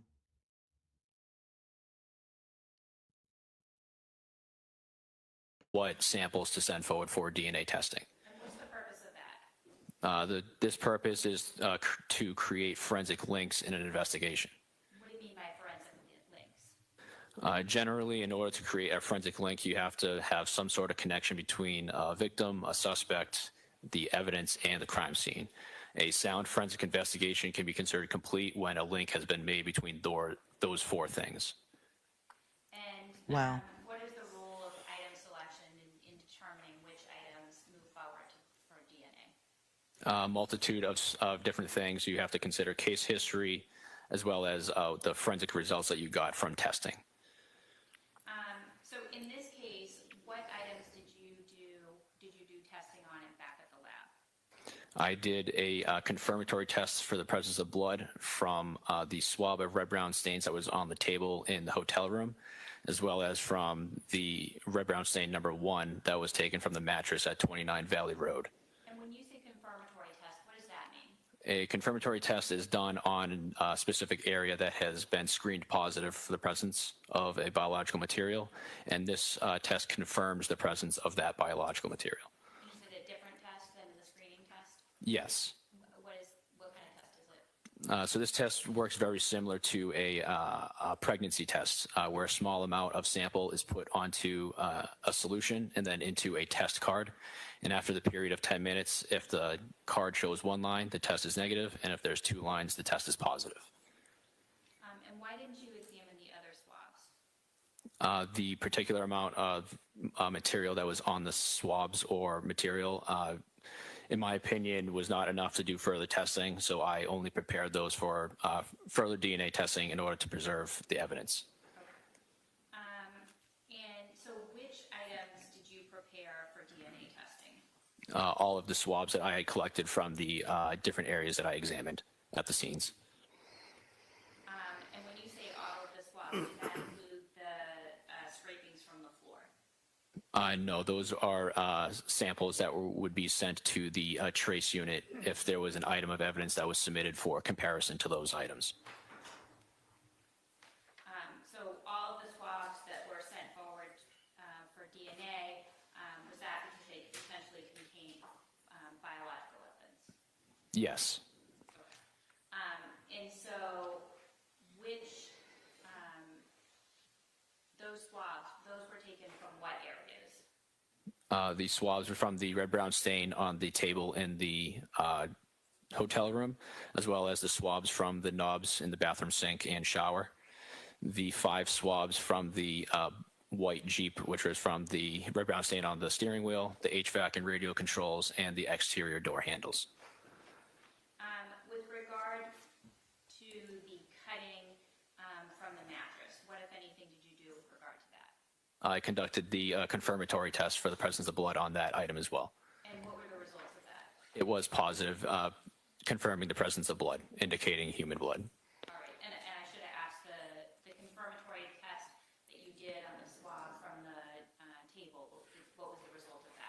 Also confirmed positive for the presence of blood. So we learned from the cutting from red brown stain number 1, after the confirmatory test, what, if anything, did you do? I took a small cutting from that particular stain and sent it forward for DNA testing. And did you prepare any other items for DNA testing? Yes, I did. What items were those? I also prepared a blood standard from the OCME's office to be used as a known DNA standard to be compared to our question samples. This sample was from a Kathleen McLean. And were there any other known DNA standards? That I prepared, no. Was there a known, at some point, was there a known DNA standard from Ingolf Tuerk? Yes. And did you have any other items from the medical examiner that you did any work on? I also examined a set of fingernail clippings from the right and left hands of Kathleen McLean. And what, if anything, did you do with those? I swabbed both sets individually for the presence or to recover the possibility of skin cells, and those were also sent forward for DNA testing. And were you able to determine before sending them forward for DNA, were you able to determine whether or not there were skin cells on the fingernail cuttings? No. And as you were doing your report, your work, were you taking photographs or making any notes?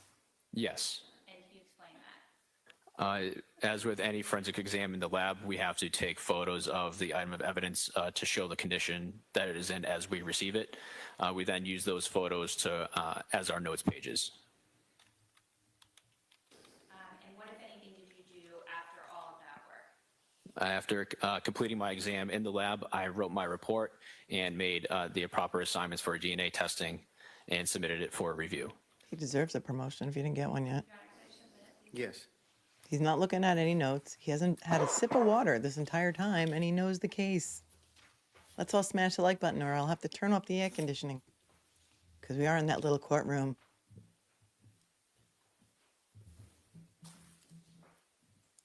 Right. Even though Katie's body was found outside the house, they went inside the house. Novel concept, says Polly Pocket's Power Trip. It's crazy. It's crazy town. I don't have any further questions at this time. Okay, thank you. Will he cross? Do you want me to start, or do you want to break at this point? or- No, you can start. Okay, good. Told you, Quad. I told you this was going to be good. This is a good compare and So, contrast How exercise. long have you been a crime scene investigator, sir? For almost 12 years now. And obviously, you indicated that you went to the academy first, right? I did not. Oh, I am a civilian. I did not go to the State Police Academy. your experience, though, is with the state police, right? Yes. And your experience would be in what is referred to as the crime lab, right? Yes. And you were also educated in college, and you told us about your background in that regard, correct? Correct. Now, have you done anything other than try to document crime scenes and secure evidence for people like jurors to be able to look at the time of the trial? I was hired right out of school at the crime lab. All right, and what's your level now? You guys have different levels? I am a forensic scientist 3. Okay, so you've got a lot of experience. Yes. When you were first detailed, if you will, that would be by who, a state trooper, a detective? Was it Kotkowski, for example? I believe he was the case officer for this case, and then I was just assigned to that particular day of crime scene response on call shift. All right, so when you were assigned for the response, you have to get up to speed, as it were. You got to find out what's going on, right? Yes. You talk to Kotkowski or somebody else? I believe at the time it was Trooper Alex Sow, and I met with him at the Residence Inn. Now, when you were first involved with this investigation, were you investigating, according to the district attorney's office, the state police, a homicide, or was it a missing person? Missing persons. It was a missing person. When was it that the missing? At this point, it was still a missing person, and they went there. They took photos. Crime scene services went there. It was still a missing person. It wasn't even a homicide. Mind blown. Everyone in the chat is saying, hearing all of this makes me even more certain that Karen was framed. Person investigation turned into a homicide investigation. Was the next day? I believe Miss McLean's body was not found until the day after I completed my examination at the scenes. 16th, right? Yes. But it's fair to say that you continued on with your involvement as a crime scene investigator for the state police on this investigation. Yes. When you went to you started off in your direct examination going to the hotel room at the Residence Inn, right? Yes. And you indicated that you observed, I guess would be paper towels with what appeared to be red-brown stain on them. Yes. You indicated that on that occasion, as well as other occasions, you did what was called a test to determine, a preliminary test to determine whether or not it could be blood, correct? Correct. Now, that test, for example, is not a confirmatory test. That is just a screening test, correct? Yes. Whether or not it's, you're screening for a red-brown stain that could be on a piece of wood like this desk, or a pen like this, or paper towels, you're looking to screen to see whether or not there's a possibility that the red-brown stain could, in fact, be blood. Yes. And that's called, what is it, orthotolidine test? Yes. That was the test that we used at the time. The orthotolidine test is when it turns blue, and if it turns blue, then you can infer that it might be blood, correct? Correct. Could also be dog feces, right? I would suppose it depend on what the dog ate, I believe. So you agree with me? Yes. All right. And it could also be copper, it could also be cleaning materials from under a sink, anything like that, right? Cleaning materials would react with the test differently, so it would give an inconclusive result. Inconclusive, all right. So that's why you have to then go and do the confirmatory test, right? Yes. And the confirmatory test would then exclude all those other things that we were talking about, false positives, for example, and confirm that in fact it is blood, right? Yes. And is that the Takayama test or one of those tests to see if it's human blood? This test was the hemotrace test, I believe it was called. Yes. And the hemotrace test you performed, and it did indeed confirm, for example, that the red-brown stain that was on the paper towels was indeed human blood, correct? It was on the stain on the table, not the paper towels. Okay, what about the, I'll allow it, says IW Lab Daddy, and I'll allow it. This is Lab Daddy. Welcome, Lab Daddy, to our universe of Cupcake Nation. you didn't test the red towels? No. But nevertheless, you did see, in your experience, extensive as it is, what appears to be human blood on the red towels that were, paper towels that were on the table, right? Yes. And then there was a drop, or was it a puddle, what was it? How much? I don't recall the appearance of it. It's just So red in any brown. event, it appeared pretty apparent that it was pooled blood at some point on that table, correct? At some point, a red brown stain was deposited on that A spot. sample of that. Yes. You tested that. Yes. It turned out to be confirmed. It was on the confirmatory test, and indeed it was human blood, correct? It was blood. The test itself only confirms the presence of blood and indicates the presence of human blood. Okay, so you have a test now that confirms or indicates the presence of human blood, correct? It would just be blood. Blood, Yes, the test itself reacts with. would it? The test itself reacts also with ferret blood as well as different types of primate. Ferret blood. Different types of print, like monkeys? Yes. Okay. Do you have another test that you go to determine if it's not a monkey and it might be a human being? We can, however, in this most scenarios, we just take a sample and then it would be DNA tested. So there's DNA testing, Yes, and you know there was DNA testing, there was. and you know it's, in fact, it turned out to be Harry's blood, right? I don't read the DNA reports. How about the knife? Was there a knife that you observed on the table? I don't recall if there was or not. Recall that there was what appears to be blood on the knife that was on the table in the hotel room? No, I don't recall that. Did you know that in fact that he had cut his wrists in the hotel room? I was not made aware of that. He did cut his wrist, yeah. So is it your testimony in this jury that you did not see a knife with what appears to be red-brown stains in that hotel room? Yes, if I did, I would have tested and or directed someone else to collect it. Yes. Okay. You then continued to, as we went through with all of the photographs to show the room itself, the hotel room, the bed, the pillows, the bathroom, things of that nature, right? Yes. You did do swabs on the bathroom fixtures, turn the hot water on, things like that, right? Yes. Nothing in the bathroom. There was no red-brown stains or anything in the hotel bathroom at all, correct? Correct. Fair to say that you finished your examination of the bathroom and then moved on to the house in Dover. Yes. Now, for example, the items such as the paper with the red-brown stain, where are they now? Do we have those? I'm not aware if we have them or not. Okay, so where do you guys keep physical evidence on a murder case? It would be for all the stuff that is collected by the crime lab would be stored in our evidence storage areas. All right, do you do something? Notice how the witness, the crime scene lab witness, is not being combative with the defense attorney, Kevin Reddington. He's not being combative. There's no fighting going on here. He's very truthful. He's very honest. He's very credible. Ooh, how refreshing. Like a trace, so like you have a letter or a number so you can follow and trace? If it is collected, yes, but we did not collect the red-brown stains on the paper towels. Okay, and you don't know anything about a knife with red-brown stains on it, right? Correct. So was there anything to your knowledge that you, when I say you, I mean collectively, obviously, seized as police investigators from that hotel room? Just objection as to form. Sustained. Just rephrase it, Mr. Reddington, please. Okay, so in any event, you then moved on to the property in Dover, correct? Yes. Now, when you went into the property in Dover, the first thing you made reference to in your testimony is that there was, I guess you said, an unknown black material extending between the mudroom on the first floor and the bed area of the master bedroom, right? Correct. And there was some type of a pattern of the black material, correct? From what I recall, yes. All right. You'd agree with me that photographs were taken of these items, correct? Yes. You agree with me that they appear to be small, little black marks on the floor, correct? Yeah, they're very small, circular, like. Did you look in other rooms as well, you know, like downstairs, the gym, or in the room in the kitchen, or any of the other rooms that might have been in the house?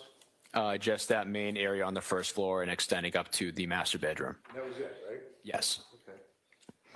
You then made a case, you noted that there was a distance between the black marks. In other words, on some occasions, there'd be like one black mark on the stairs, another there'd be like two black marks on the stairs, correct? I do recall that, but I did not write that down in my notes. Would you agree with me that they appear to be sometimes on occasion would actually be like a foot apart?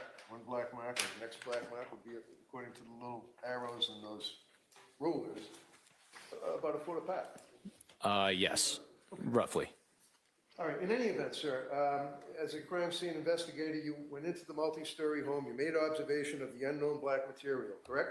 Yes, Took your scalpel and you scraped it off, right?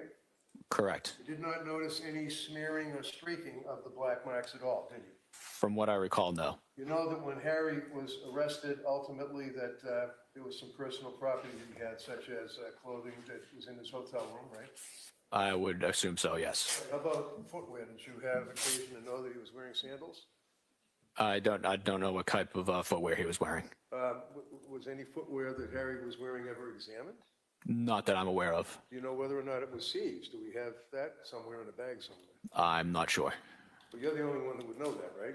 No, there are plenty of people in the investigation. My job was to specifically collect forensic material and submit it to the lab. Sometimes there are evidence that's collected by different agencies that is not submitted to the lab. So when you say that sometimes your obligation would be to submit material that you collect, because obviously you don't know until you submit it to a lab what it is, right? Correct. So when you submitted the unknown black material that you scraped with the scalpel to the lab, what was the result on that? To my knowledge, there was no testing done There's no testing done? on the unknown black material, correct? So we don't know what it is. He Yes. took all the Yes, we don't time know. to cut out pieces of the floor of those black marks, and nobody ever tested it. I'm curious about what it was. It doesn't really, I mean, I don't know. In the grand scheme of things, does it matter? He confessed. Correct. Okay. Also, there's been some testimony, if I suggest, sir, that there were some hairs that were found on the bed. Strike that. Hairs that were found on the stairs. Do you recall that, sir, at all? There was a clump of what appeared to be a set of hairs. All right, so when you're using the expression a clump of hairs, are you suggesting that they appear as though they were like ripped out of someone's head and they're a clump of hair, or are they just a couple of hairs that were on the stairs? It looked like a set of hairs that were just essentially like a tumbleweed sitting on the stairs. Yes. And you know that there was a dog. Tumbleweed has entered the chat. Lab. I did not know that. See hairs elsewhere in the house and the furniture and the floors elsewhere? Yes. Okay. Now, one of the things that you learn in the academy and through your straight the academy, one of the things that you learn is that it's pretty simple for one to actually do a test, a microscopic examination of a hair to reveal morphological features that can distinguish very basically human hair from the hair of an animal, correct? Yes. Was there any testing done on the tumbleweed's hair on the stairs to determine if in fact it came from Cooper as opposed to a human being? No. No testing was done on the hair. Cooper was the dog. When you go up the stairs, you'd agree that they're kind of narrow and they're somewhat steep. Would you agree with that? Yes. When you go up the stairs, at the very top of the stairs, there's like a dog thing, one of those guides that's on the, if you remember. I don't recall if there was or not. Yeah. You recall that when you get to the top of the stairs, that you hook a left and you go straight ahead into the bedroom, master bedroom. Yes. Now, on that same floor, there were other smaller rooms, like kids' rooms. They had like music things on the wall and posters and stuff like that, right? Correct. And then you go into the master bedroom, and of course, you noted that the door frame was cracked from the police when they used it to enter into the room with a Hallal tool, correct? I don't recall if I noted it or not, but I do recall seeing it. Do you recall whether or not you did see it, that it was broken? I did see it, yes. All right. And then you go into the bedroom, and then straight on is the bed itself, correct? Yes. And then to the left of the bed, as you're looking at the bed, would be a piece of furniture like not a nightstand, like a dressing thing, right? Yes. And then to the right of the bed would be the area where the bathroom is, correct? Correct. Now, on the bed itself, that's where very apparent, there's almost a pattern of a round, like a seepage of what appears to be a red-brown stain on the bed, right? I don't know how the stain was made on the bed. You know what? I don't know how it was made. How it was was the- made. I'm just asking what it looked like. I would estimate, from my recollection, approximately 4 inches wide. Okay. And was it a pattern, like in other words, like a round deposit on the bed itself, if you recall? Round would be a good explanation of it. Okay. And you also noted that there was a lot of bedclothes that were on the side of the bed. Looking at what is Exhibit 283, sir. I'm just going to approach you and ask if this is a fair. Hold it up. Well, that's what that is. Marked exhibit? Yes. Yes. 283. And just show the jurors, please. Just that would be the area. Exhibits. Kind of push it a little more so people down here can see. There you go. That's the bed, right? Yes. Show us where the large stain on the bed that appeared to be the Hi, red-brown Judge stain Stanley was Tucci. located. We love There are 2 you. stains. One is somewhat visible here, and the other one was further up on the bed here When you say somewhat visible, that's because it's bigger, right? because of the angle. Okay. Now, you see there's bedclothes on the floor itself, correct? Yes. You know how those got there? I don't. Did you examine them? From what I recall, yes. Okay, was there anything of interest, any red-brown stains there? If there was, I would have noted it. You would have noted it? Yeah. Okay, but you didn't note it? No. Okay. Now, you also indicated that there was some glass about the end of the bed itself, right?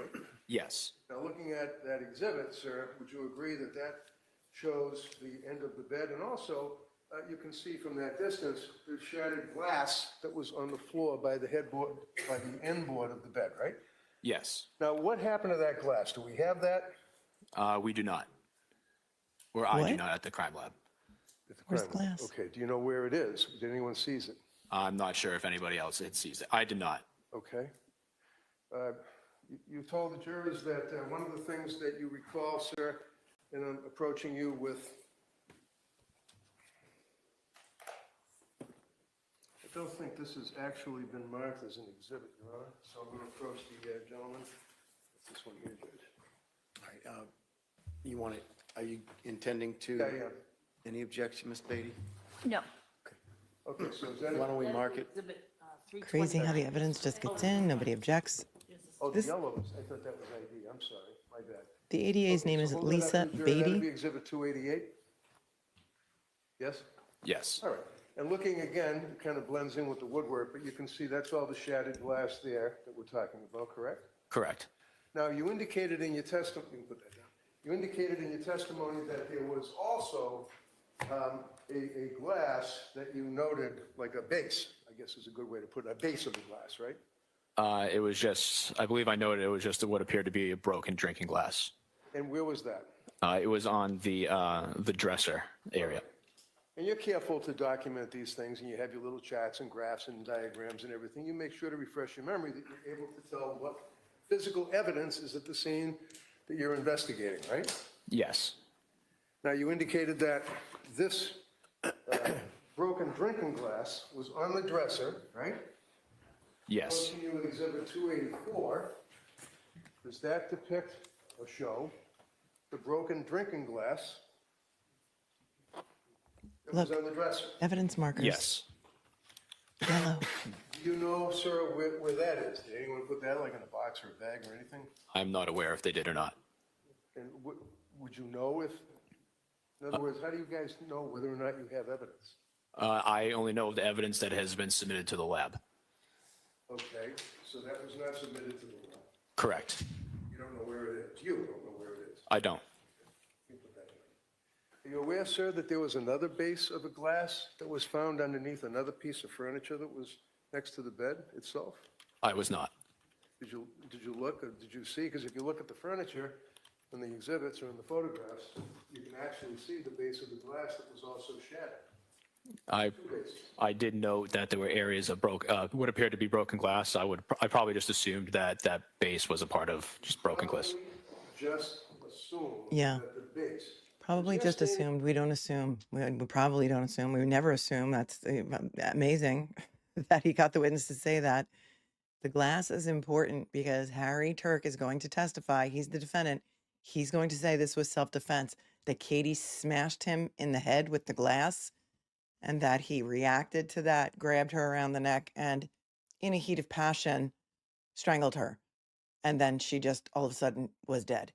That is his defense. He's going to say it was a heat of passion, crime of passion. It was not premeditated. So don't give me first-degree murder and sentence me to life. Give me a lesser manslaughter charge. The glass is important, and he's pointing it out.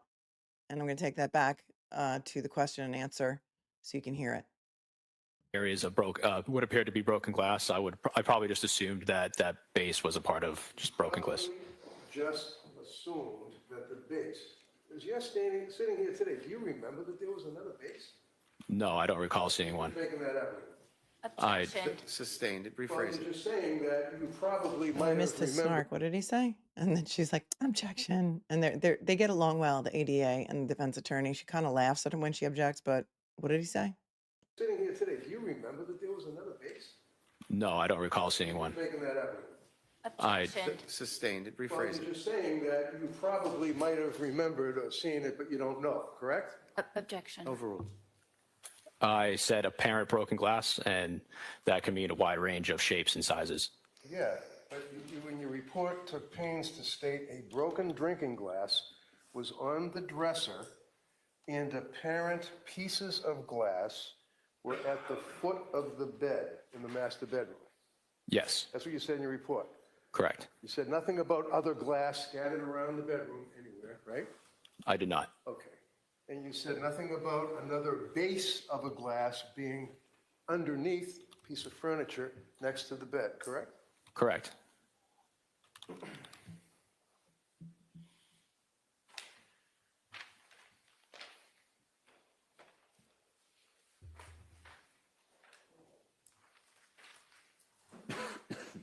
When you were checking out Harry's Jeep, and is it the Jeep that you made? I think, correct me if I'm wrong.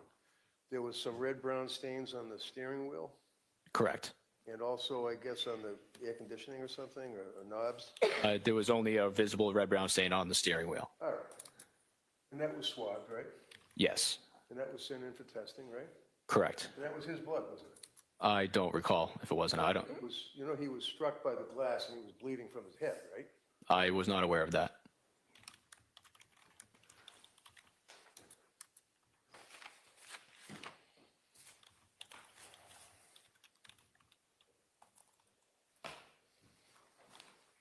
Okay, thanks. All right. Your Honor, could I have exhibit number 7, please? 7? Yeah, Is it a photograph? yes, sorry. Now that there, sir, you recognize that table, right? If I had a expanded view of it, yes, I would be able to tell you where it was from. All right, how about Exhibit 6? That's the expanded view? Yes, that looks like the table that was in the hotel room. All right. And you had plenty of time to do a thorough examination of this table on a murder investigation, right? It was a missing persons investigation. Okay. Well, you noted that, like, for example, an EMT syringe from using Narcan was on the table, right? I just noted that there were needles there. There was a needle on the table, correct? Correct. You also note that there's a knife, right? Correct. And the knife is right next to the paper towel, right? Correct. And the paper towel has the red-brown stains that you made much of in your testimony, correct? Correct. And it also has another paper towel that's next to the bigger paper towel with the red-brown stains, right? Correct. If you're not looking at your screen because you're driving or something, there are 2 bloody paper towels right next to the knife, which also has blood on it, right on the nightstand, amongst all of the pills that were dumped out, which I think they found out were aspirin, and some syringes, which we found out were used to inject him with Narcan by the EMTs. You bring this in closer to the knife. And that also shows what appears to be red-brown stains on the knife, right? Yes. Now, I asked you this morning, very basically, whether or not you remember seeing a knife with red-brown stains on it in the hotel room, and you didn't recall that, right? Correct. Do you know where that knife is? I don't. Did you ever send it anywhere to have it tested? I didn't note it, so I did not collect it. You what? I did not note it on my crime scene notes, so another officer that was there may have moved it. I don't know. They have. Wait, was he the only crime scene tech in the hotel room? I'm curious. That's all I have. Thank you. Don't answer. Actually, can we keep that up there, please? She wants to use it. There was no note. Mr. Sheehan, is it possible that there were other people in the hotel room before you arrived? Yes. Okay. Is it possible that there were other people that took photographs in addition to Trooper Sal? It is possible, yes. Is it possible that there are other law enforcement agencies that took photographs prior to you arriving? Yes. Possible that they took the items that were located in that picture? Yes. Could we please zoom in on that photograph? I'm sorry, what exhibit number is that? 6. Exhibit number 6. Okay. So.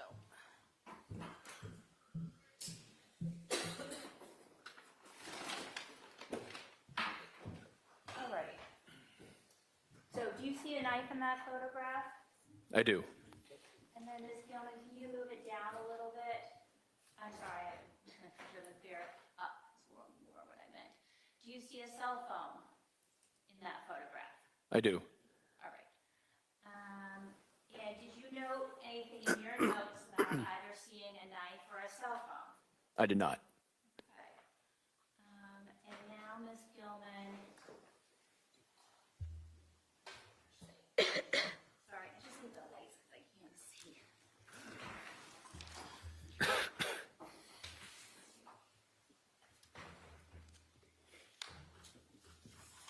All right. May I approach, Your Honor? You may. CERT did arrive to search for Katie in the woods, I'm however. showing you exhibit number 7. And this has a series of numbers printed on image numbers. Can you read those? Proctor was involved in this investigation. The Commonwealth has chosen not to call him to testify. So there's that. Please. This is number 20200515 space 115853. All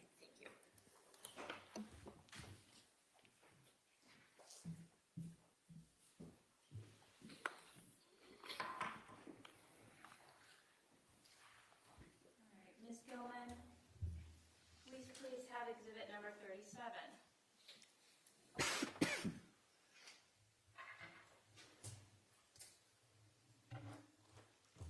All right, and could you please zoom to the same area Do you see the knife in exhibit number 37? I do not. Do you see the cell phone in exhibit number 37? I do not. It's a good redirect. All right, could we have the lights back on? May I approach? You may. Yeah, Proctor might have taken it. Showing you the original of exhibit number 37. There's some letters and numbers. Could you please read those? This is SAO space 0174. What does SAO indicate to you? SAO Trooper Alex Sau's initials. Who is Trooper Alex Sau? He was the one that crime scene services trooper that I responded to the hotel room with. And are there a number of different people who have the ability to collect evidence when they are at crime scenes? Yes. Who are the number of different people who have the ability to collect evidence? Any one of the investigators are allowed to collect evidence. Can troopers assigned to detective units collect evidence? Yes. Can local departments collect evidence? Yes. Can troopers assigned to crime scene services collect evidence? Yes. And do they all have the ability? If Proctor did take those pieces of evidence, that's going to be a great witness for Reddington to call in his case in chief. The Commonwealth is expected to rest today, and Reddington has like at least 3 or 4 witnesses ready. They're only going until 2 o'clock. It is 12:18 right now on the East Coast. This is getting more interesting. To submit that evidence to the state police crime laboratory? They do. And why didn't you collect the broken glass? At the time of the investigation, the information that I had, the involved parties had both lived in the home, and showing any type of DNA on those items would not provide additional information. If one of those items did have a red-brown stain on it, then I would have collected it.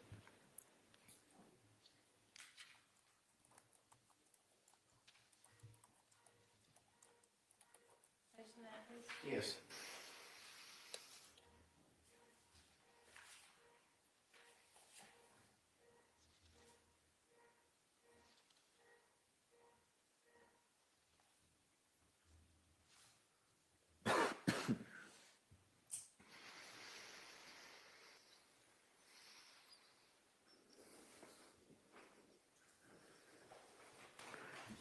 I don't have any further questions.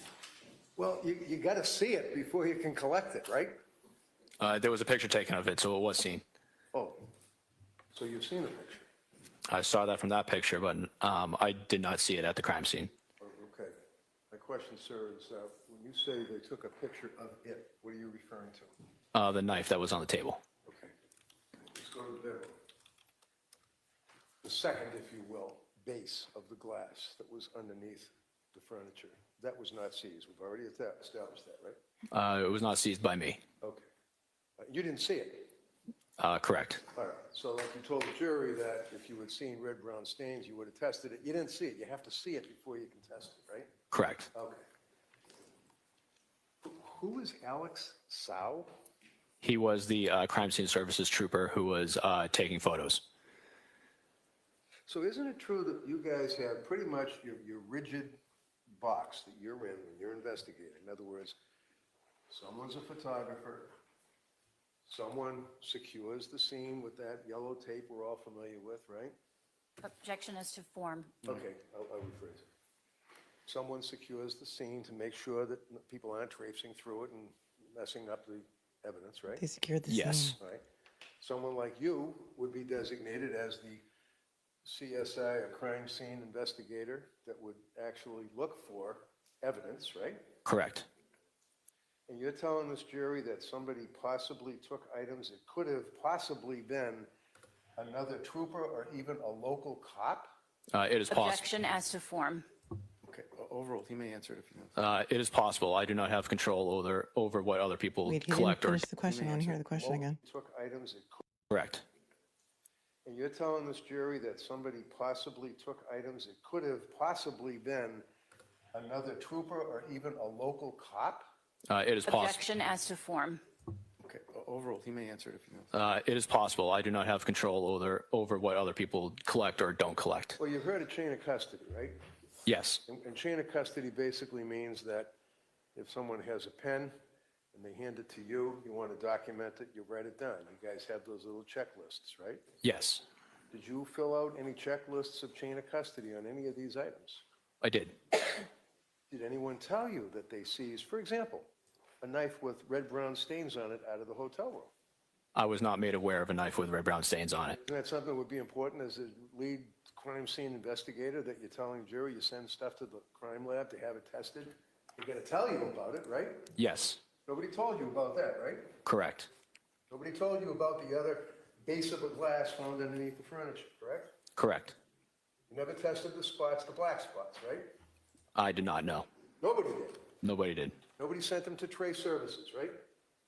They were available for testing if there was something to compare them to. So when an attorney asks you they were not sent to Trace Services, and you respond they were available for testing, but nobody sent, the bottom line is, yes, they were available, and they were not sent, right? Correct. Thank you. Okay, you may step down, sir. Well, that's interesting. Joanna pointing out Reddington is showing how that DA's office does sloppy work along with the Massachusetts State Police that are assigned there.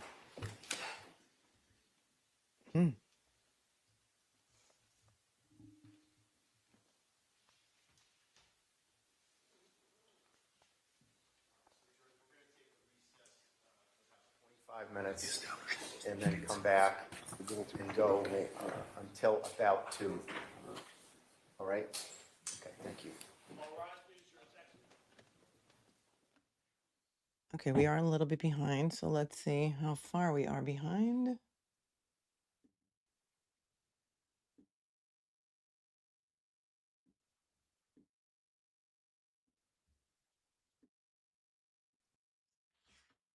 Not much. All right, let's go to the questions. Isn't it so refreshing to see a different judge in the same building as the Karen Reed trial in the courtroom right next door? Being so fair. And oh, there's the fan.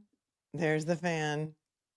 Midnight Mike gifted 5, not just 5, but 10 memberships earlier. Thank you so much, Midnight Mike. Always amazing, generous contributor to the channel.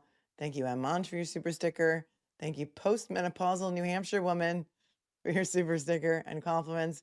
Joanna Goddess gifted 5 memberships. Thank you so much. Watching the OnlyFan has a great name. How does he feel about Celebrite? Is it accurate?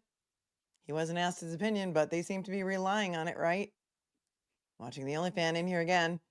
So let's say someone's Celebrite extraction showed a deleted Google search at 2:24 a.m. or 2:27 a.m. Would you believe that's accurate? That testimony was great, I thought. And watching the OnlyFan again, so when it shows deleted manually, was it? Correct. Midnight Mike came in with another 5. 18 Wheels of Outrage is here. He's driving an 18-wheeler today. He's on the road.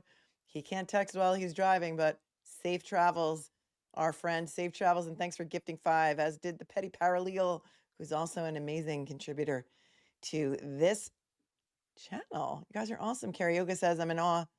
Keefe and Sheehan have integrity. Love. Thanks for hanging out with me for 8 months. Sentient Dreamer. Listening to Keefe makes me suspect that the setup to cover up John O'Keefe's death started well before Karen realized John O'Keefe wasn't. You may not be alone. You may not be alone.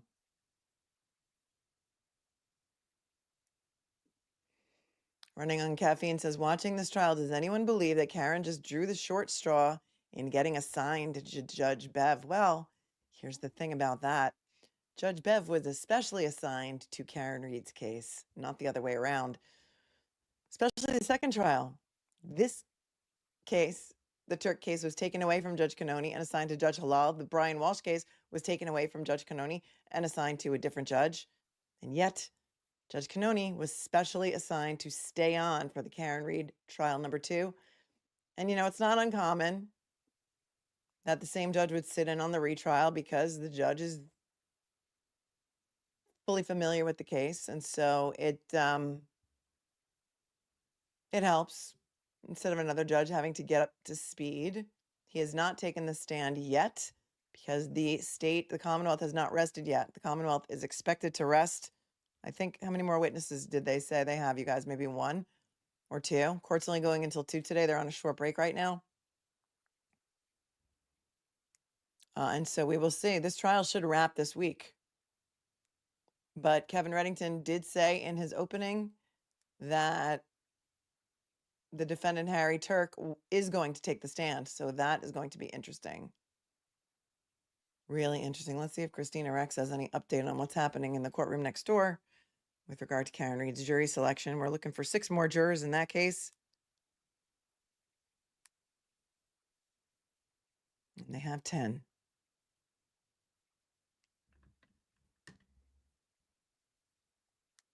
Although I don't seem to think, we're not really going to know until the end of the day because they don't announce it as they go along.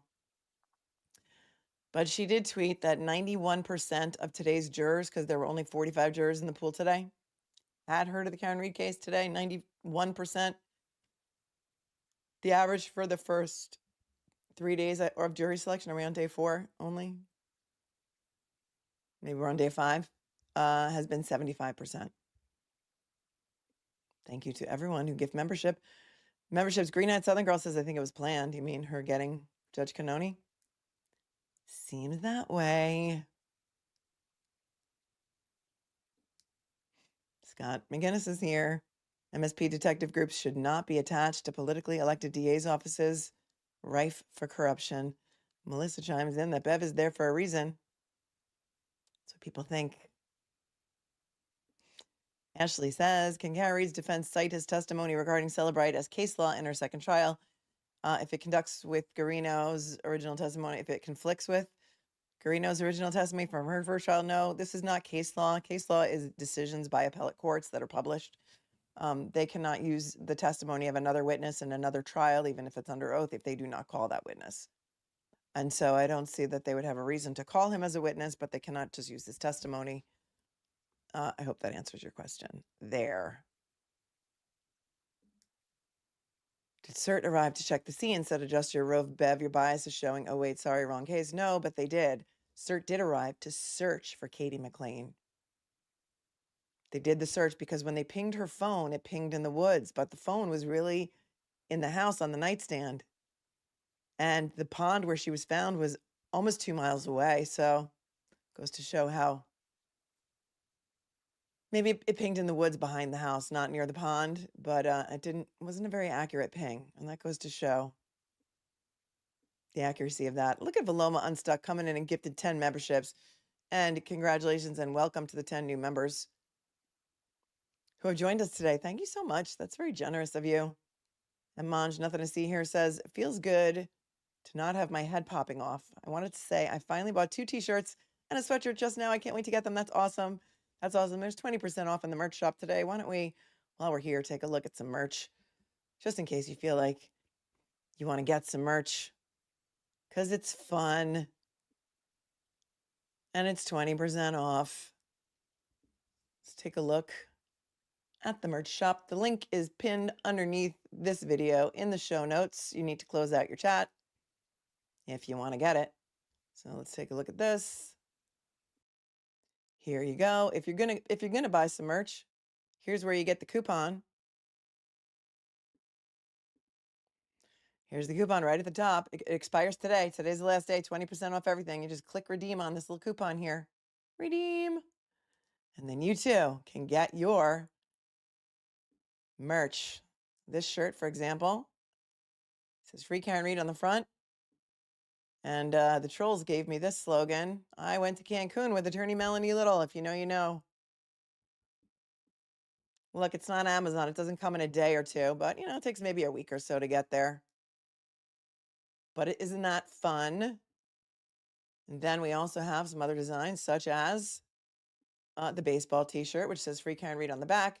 And then that other logo, I went to Cancun with attorney Melanie Little on the front. There are also hoodies and sweatshirts. And the softest one I find, because I have a couple, is the And then we've got, ones like this, which have free carry and read on the front. And then also there's another logo on the back. We also have It Strains Credulity because, I've been saying that for a long, long, long, long time. We've got tie-dyes with It Strains Credulity.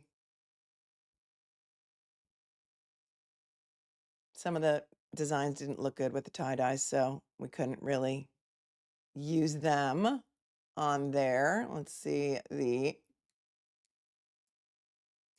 going back to the home, we also have mugs.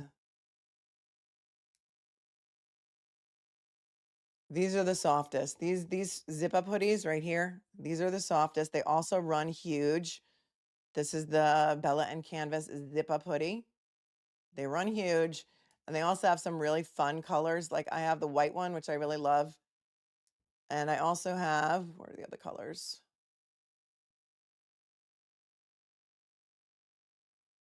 I also have this orange one, super soft, 20% off. So it's $51.99, but with your 20% off, it's like at least $10 off, right? If I'm doing the math properly. Also comes in black, and it also comes in navy. The Bella and Canvas is the highest quality. There's also some organic stuff in there. We also have the Stay Cool, Stay Kind, Stay Classy logo on the back. Some of them, which are this one, for example, free carry and read on the front.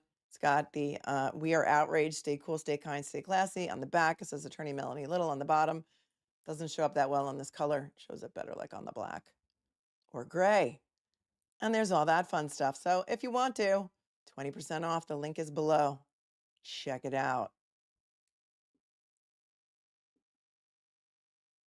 The fan is still up in Harry Tuerk's trial. So let's take a look at this little piece from Boston 10 about 6 jurors still needed for the Karen Read case. So it gives me a minute to take a short break while you guys watch this until the Tuerk trial picks up.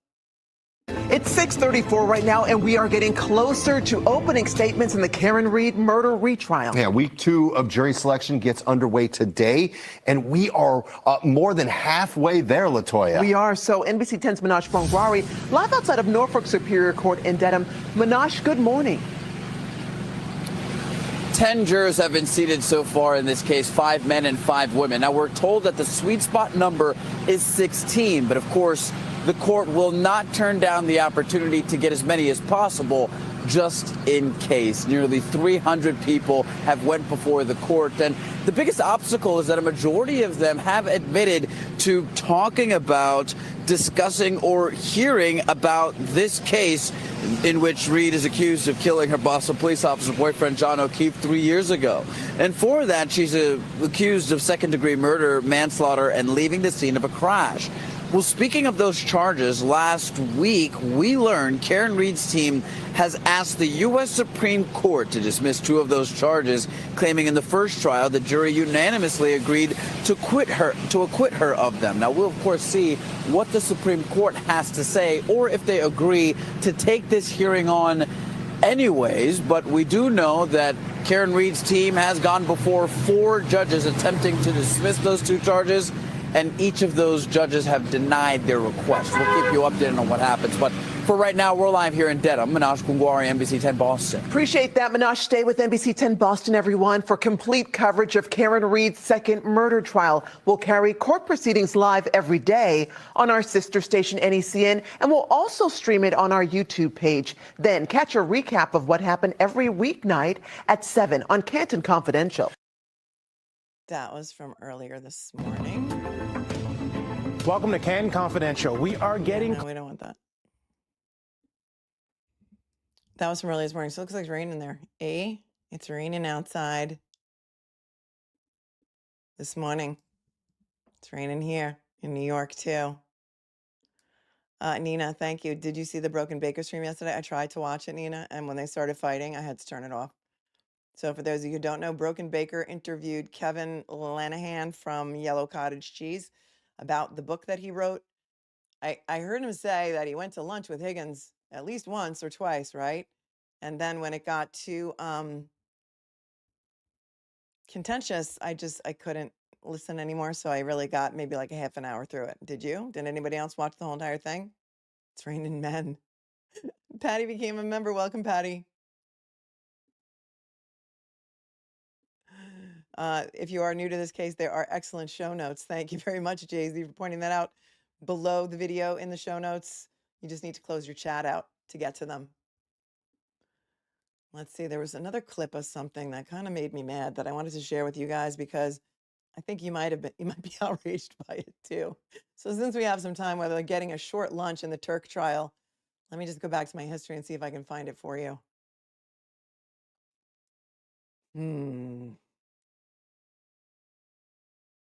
It was from Court TV, so that's just going to give you a little heads up into how outrageous it actually was. If you didn't watch yesterday's stream, it was on the Canton PD audit. And the town meeting that they did will also outrage you. The way they treated Peter Murphy was outrageous, in my opinion. Absolutely horrible.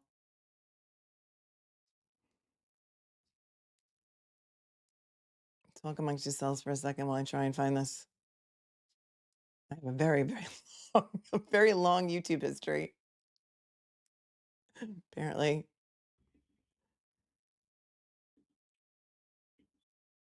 All right. Yeah, this is the one.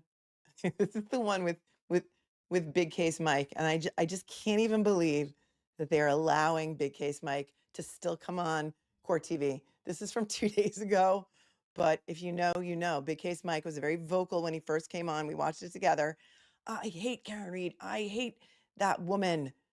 Like, I can't even believe they're letting him back. But I do like this woman. I don't know her name. Far better than Julie Grant. This is from 2 days ago. Let's take a listen. Yeah, he's a goblin, but let's listen to this, okay? To seating a jury in Every day we get closer and closer and closer to seating a jury in Massachusetts for defendant Karen Reed. She's in court today for day 4 of jury selection. And so far there have been 10 jurors that have been seated. Now right now the jury is made up of 5 men and 5 women. The court plans to seat between 16 and 18 jurors. The goal is to get a deliberating jury of 12 and then at least around 4 alternates. Now as jury selection moves forward, Karen Reed's defense team is asking for something new, but it is expected. They are taking things to the highest court in the land, the U.S. Supreme Court. They're asking the justices to step in before her retrial begins and arguing that this trial is double jeopardy. It's in a filing that happened Thursday night. Reed's lawyers asking the Supreme Court to consider, quote, a unanimous but unannounced decision by a jury following trial that the prosecution failed to prove a defendant guilty. Keep in mind, lower courts have rejected this request to dismiss the charges, the top charge of second-degree murder and the lower charge of leaving the scene that the defense says the jury and jurors confirm that behind closed doors, they agreed on those charges, but never wrote it down and never told the court. A key figure in Reed's trial is Judge Beverly Cannoni. Here's Court TV anchor Judge Ashley Wilcott with a look at her honor. We have been unable to reach a unanimous verdict. After declaring a mistrial in Karen Reed's first murder trial last year, Judge Beverly J. Cannoni is presiding over Reed's retrial. This is funny, Ms. Reed? Cannoni, a Boston South Shore native, was appointed a district court judge in 2009 and a superior court judge in 2014. She comes to this from a defense perspective. That she used to be a public defender, and in fact, her father was a public defender. Judge Cannoni has had a remarkable reputation as a criminal defense attorney, essentially a superstar criminal defense attorney. A 25-year career in shocking, and I love Peter Ellikin. I think he's great. fact, defending clients like Reed accused of murder and other violent crimes. In 2002, Cannoni was named Justice Defender of the Year. I believe she really does stay above the fray and is not going to be swayed either way, and is going to make her decision based on the best interest of judgment. She gets a lot of criticism in both directions, and quite frankly, if both the prosecution and the defense are criticizing you, you're probably playing it down the middle. But thus far, even at the appellate level, her rulings have been held up. Still, Reed's defense team asked Judge Cannoni to step down before the first trial over a social media post alleging the judge knew some of the state's witnesses. I want to make it very clear that I reject For those of you who don't know, this was the motion to recuse, one of the very few times she has ever ruled from the bench, and it was on the motion to recuse her. Here's what she said. And it was more than just a social media post. There was a Venmo transaction from between Julie Nagel and Ryan Nagel that said for Frank and Beverly on it. There was some messages to Aidan Carney from Sean McCabe, who intimated that they may know Judge Cannoni personally. McCabe said, who? Auntie Bev? Whose seaside cottage do you think we're going to bury your body under? A lot of things that could have led to the appearance of impropriety. And if you're just joining, Tuerk trial's on break, so we're catching up on some court TV clips that are going to make us angry. I want to make it very clear that I reject the notion that untrue and unsubstantiated rumors spread on the internet can force a judge to recuse herself. I know full well the importance of a fair and impartial judge, and I know full well how to follow my oath and comply with my ethical obligations. All 4 points raised in the defendant's motion are without merit. Your motion is denied. As protesters rally in support of Karen Reed's innocence outside of court, Judge Cannoni is focused on what's happening inside the courtroom. She does keep a good, responsible hand in things to make sure that things are moving along, that there aren't unnecessary delays. In a case like this with such complexity, it really could go on and on and on. Ultimately, the people who matter in this case are the people who sit in the jury box. What she needs to do is ensure that they are not tainted by the spectacle. Ultimately, you're talking about a case that's going to be tried in a relatively small courtroom to a relatively small number of people, and it's going to have, a million eyes on it. Trial attorney Michael Jaffer, who is with us to talk. All right, here's Big Case Mike. Everybody get your outrage ready. And if this is cut out later for the replay viewers, it's because they played that stupid music. That's where they always strike you, is on the music. Here's Big Case Mike.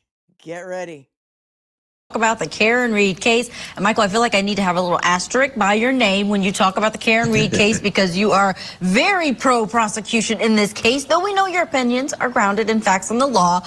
But tell me what you think about this request to the U.S. Supreme Court and this notion of there being a unanimous but unannounced verdict. I mean, if this was taken up, this would be big when it comes to what happens in the deliberation room and whether or not it could actually impact the outcome of a trial. Here's my opinion on it. I think it's garbage. I think it's grandstanding. I think it strains credulity to even think that. I really, really believe this is a grandstanding. It strains credulity. Hey, Big Mike, you've been watching my show. I've got merch. Do you hear that? Take it back. Outcome of a trial. Here's my opinion on it. I think it's garbage. I think it's grandstanding. I think it strains credulity to even think that. I really, really believe this is grandstanding. By the way, I want to be clear. If I was her defense attorneys, I'd be doing the same exact thing because I would want to take advantage of the spotlight in hopes that some jurors potentially will see this, because there's no such thing as pure jury sequestration. All the jurors that are going to be the jurors in this case are going to know about this case. Everybody in the country knows about this case. You can ask a barista and she'll know about this case. I think this is garbage. The thought that judge... Wait a minute. Are you dissing baristas now, Big Case Mike? Big Case Mike, do you think you're going to get any business out of this? Beverly Cannoni sent you back to the jury room several times, you first jury. And each time you guys came back and told her, we are hopelessly deadlocked. The jury floor, Judge Beverly Cannoni wasn't in the room with you. She wasn't taking notes. She didn't tell you that you're deadlocked. You told her that you're deadlocked. You specifically told her, we are hopelessly deadlocked. You used adjectives. And she told them, don't come back to me until you have reached a consensus and you are 100% agreed on all counts. Do not even fill out the papers until you have all agreed on all 3 counts. That's what she told them. To Judge Beverly Cannoni, begging her not to send you back into the room. I'm offended by this. I feel insulted. My intelligence is insulted, and I absolutely detest this thread, this line of logic, because in my opinion, this is to the jurors. But you said you would have done the same thing. He just said he would have done the same exact thing, but now it personally offends him.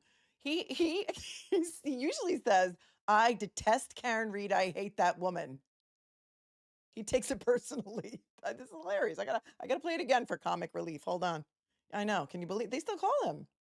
Beverly Cannoni, begging her not to send you back into the room. I'm offended by this. I feel insulted. My intelligence is insulted, and I absolutely detest this thread, this line of logic, because in my opinion, this is to the jurors. You're either the dumbest people or one of you is lying, and I don't think it's the first thing. I think someone is lying.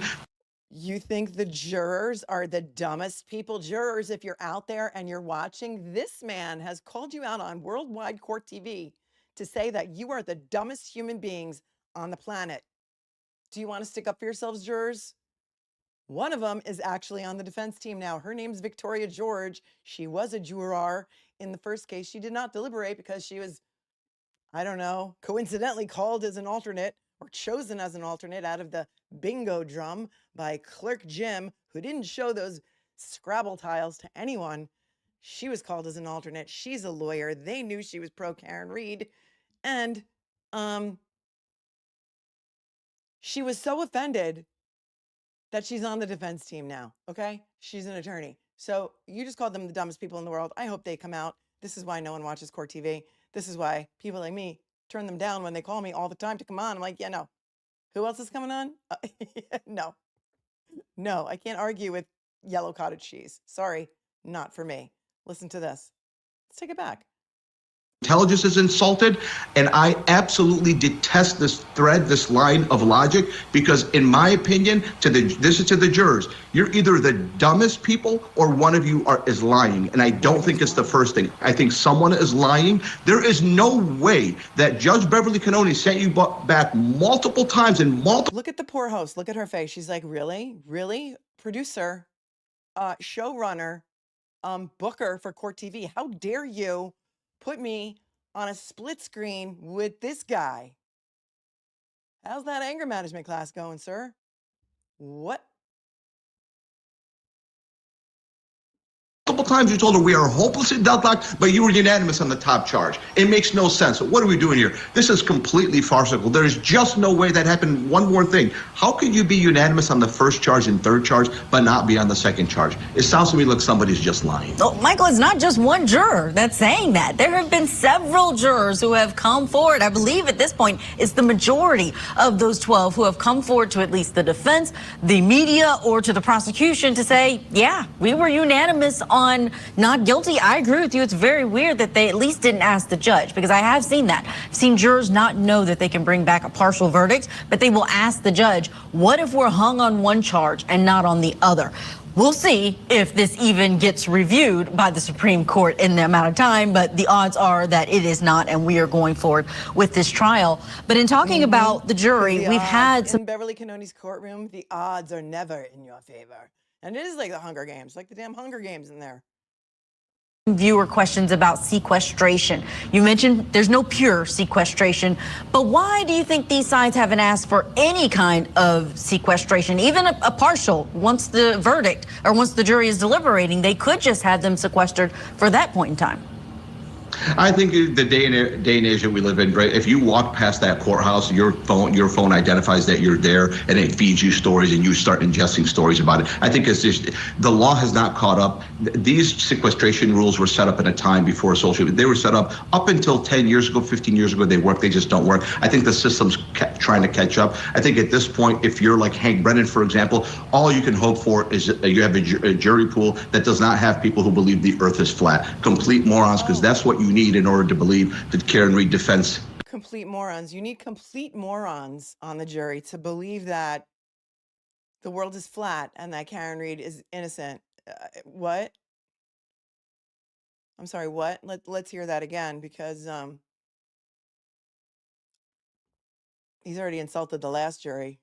The earth is flat. Complete moral force trying to catch up. I think at this point, if you're like Hank Brennan, for example, all you can hope for is you have a jury pool that does not have people who believe the earth is flat. Complete morons, because that's what you need in order to believe that Karen Reed defends Bigfoot theory, right? That's what you need to believe it. So I think you just hope that, hey, we're not going to sequester these people. There's nothing we can do about it. Let's just hope that they're not complete morons. And after the first trial, a tear-soaked friend of John O'Keefe said that during the over 27 hours of jury deliberation, they kept hearing "Free Karen Reed," that silly chant in their ears. So I think all they can hope for now is just to keep the public away and just hope for the best for the train wreck. So that's why I think that, Julie.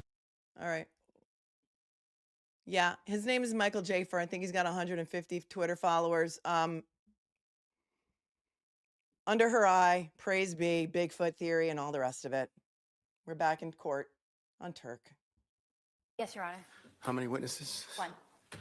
All right. Okay, so why don't we, how long do you anticipate this witness to be? 30 minutes, 20 minutes? Mr. Reddington? Don't have much on a cross, Judge. So I Okay, think- and then you're going to rest after that? Yes. All right. Okay. All right, let's bring the jurors over. And while they're coming over, can I see counsel? Okay, so we're a little behind, not too much. We can catch up. Here's the OnlyFan again. The state has one more. The Commonwealth has one more witness, and then they are going to rest. Didn't call Garino. Didn't call Buchanan. Didn't call. Bigfoot is insulted. Proctor. That's why the defense could be really fiery.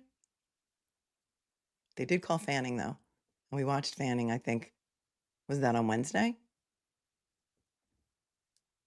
My volume is low to match the court volume, so you must turn your volume up.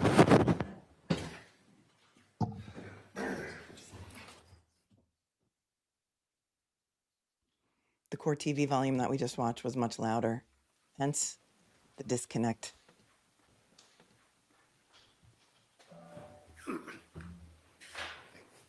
Miss Beatty, do you want to call your next witness? Ready? Oh, I'm sorry, Alana Frederick?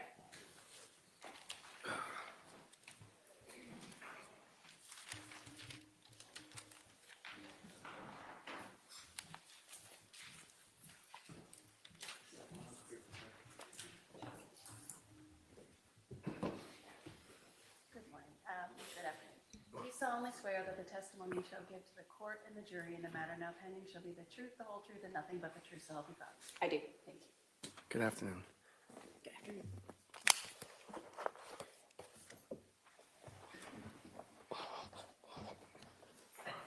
Could you please state your name and spell your first and last name for the record? My first name is Alana, Alanna, and my last name is Frederick, Frederik. How are you employed? I am a forensic scientist too in the DNA unit of the Massachusetts State Police Crime Lab. How long have you worked at the Massachusetts State Police Crime Lab? For approximately 15 and a half years. And can you describe your educational background to the jurors?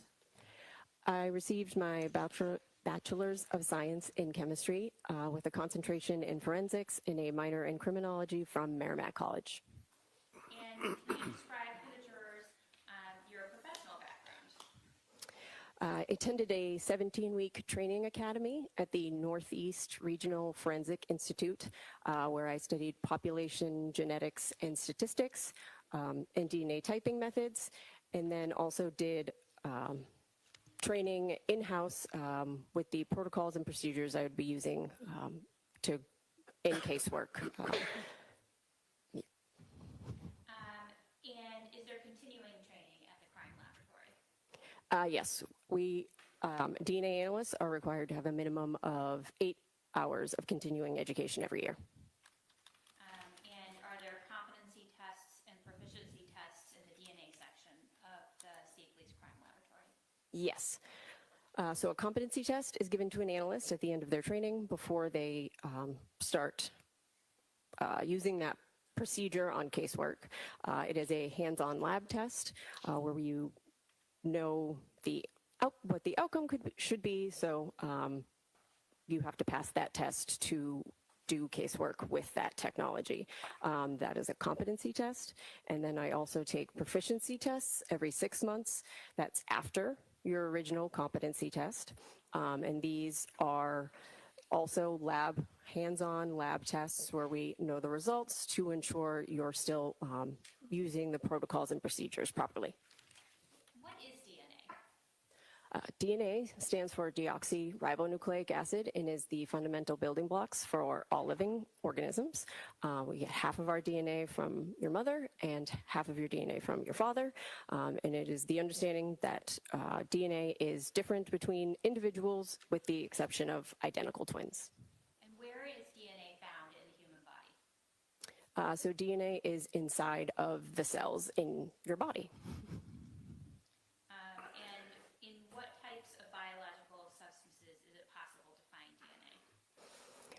You can find DNA in skin cells or epithelial cells, blood, saliva, but that would also likely be from skin cells, semen, and other bodily fluids.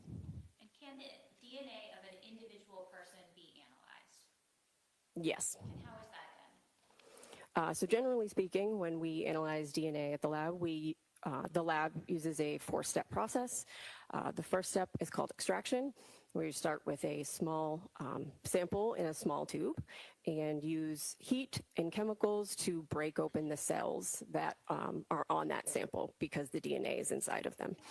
The second step is called quantitation, where we use an instrument to get an approximate value of how much human DNA and how much male-specific DNA is in a sample. The third step is called amplification, where we make millions of copies of the locations of the DNA that we are looking at.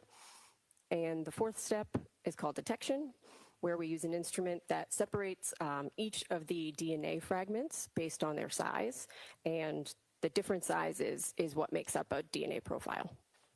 And what type of DNA testing is conducted at the Massachusetts State Police Crime Laboratories? So we do 2 types of DNA testing.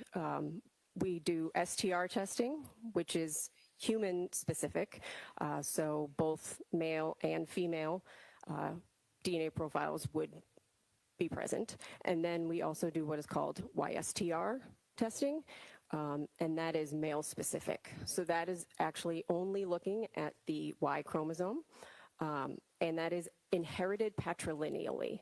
So that means that you would expect a biological father and son and brother and grandfather to all have the same YSTR profile.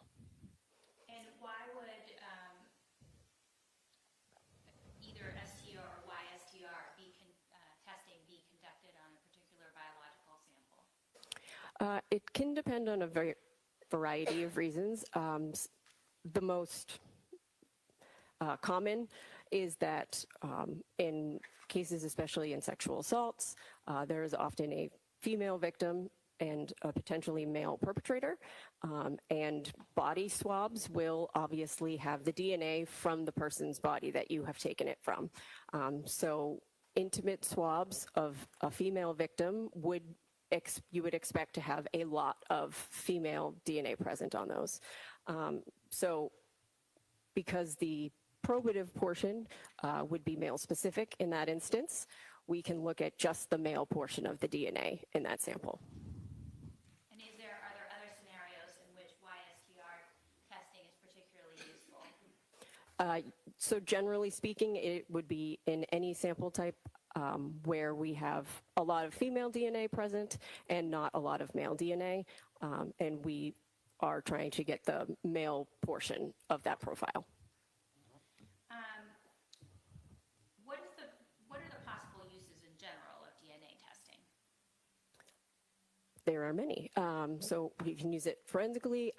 Also, there's paternity testing. There can be used for various medical procedures and processes as well. Okay, and what is the purpose of the testing that the crime laboratory, the type that the crime laboratory does? Generally speaking, we get evidence samples submitted to the laboratory and do the necessary forensic DNA testing on those items to get an unknown profile. And then we compare those unknown evidence profiles from evidence to known standards in a case. So a known DNA standard would be a swab that's taken directly from an individual, so we know whose DNA profile that is. Is the crime lab accredited to do DNA testing? Yes. And by whom? We are accredited by ANAB, which stands for ANSI, National Accreditation Board. And when you're doing testing, are there steps taken to protect against contamination? Yes. Can you explain what that is? Analysts use gloves, wear lab coats. Currently, we also wear hairnets in the lab and face masks. And is there a review process? Yes. So each case goes through a two-step review process. The first step is called technical review, where the file is reviewed for technical and scientific accuracy to ensure that we followed the protocols and procedures. And then there's also an administrative review, which is more looking for grammatical and spelling errors. And are controls utilized? Yes. What is their purpose? They actually proofread more than the Norfolk County DA's office does. Hank Brennan's paralegal hates him. So we have two types of controls. We have a positive control, which is a known DNA profile that is processed alongside of our samples so that we can ensure that all of the chemicals and tests worked appropriately and we get the profile we expect at the end. And then there's also a negative control, and that has no DNA present, and that is to check for contamination of chemicals during the process. All right, directing your attention to lab number 20-10486. Did the lab perform DNA testing and analysis on items submitted by the Massachusetts State Police? Yes. And what was your role? So I described the four-step process. That's the lab process to develop a DNA profile. After that profile is developed, it is then also assigned to an interpreting analyst to read the data, interpret it according to our protocols and procedures, and then also write a report. And which items were tested? Your Honor, may I refer to my report? Any objection, Mr. Reddington? No, not at all. You may. Thank you. The first item was item 1-4.1, which was a sample of a cutting from a red-brown stain, number 1, on a bed from the master bedroom of 29 Valley Road. Can I just stop you for 1 minute? You said item -1-4.1. What does the point 1 refer to? The point 1 is,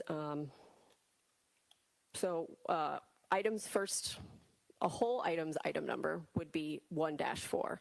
A small piece of that item, the piece that is getting DNA testing done on it, or a snippet as we called, it would be the point 1 of that.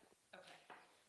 Please continue. What additional items were tested? Also, item number 2-1, which were the swabs from the exterior driver door handle from a vehicle with mass registration 4LC133. Item 2-2, swabs from the exterior passenger door handle from that same vehicle. Item number 2-3, swabs from the exterior trunk door handle from that vehicle. Item 2-4, the swabs from the temperature and audio controls of that vehicle. Item 2-5, swabs from a red-brown stain of the steering wheel of that vehicle. Item number 11-2.1, which was a sample from the right-hand fingernails from Kathleen McLean. And item number 11-3.1, which was a sample from the left-hand fingernails from Kathleen McLean. And is it also fair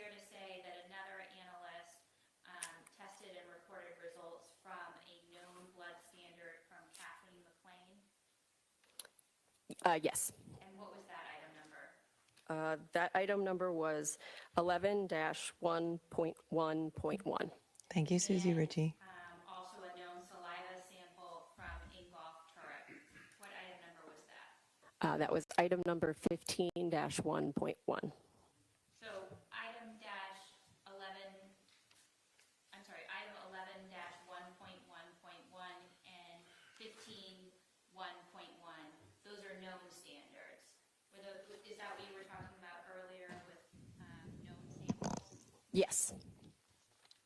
And then the other items, 1-4.1, 2-1, 2-2, all the way to 2-5, and 11-2.1 and 11-3.1. What type of samples are those? Those are questioned items or evidence items. Look at KCG in chat, plays trivia with Alana, this witness every week. She testified in the Aaron Hernandez trial. Fun fact. Awesome. Can you Is she good at trivia? conclusions as the interpreting analyst were? Yes. Okay, so can we start with item 1-4.1, the red-brown stains from the master bedroom? Yes. So for item 1-4.1, the DNA profile is a mixture of at least 3 contributors, including at least 1 male. A major female contributor was observed, and additional low-level DNA not suitable for comparison due to the quality of the profile was not utilized in the interpretation. And were you able to make a comparison to the known standards? Yes. What were your results? Kathleen McLean matches the major profile. Would you like me to do the stat as well? Yes, could you explain the statistical value for the comparison to Kathleen McLean? Yes, and the expected frequency of occurrence of that profile is approximately 1 in 7.782 nonalien unrelated individuals. What is nonalien? A nonalien is a number with 30 zeros after it. 30 zeros? Yes. And so that is the statistical comparison Hi, Olivia. Kathleen McLean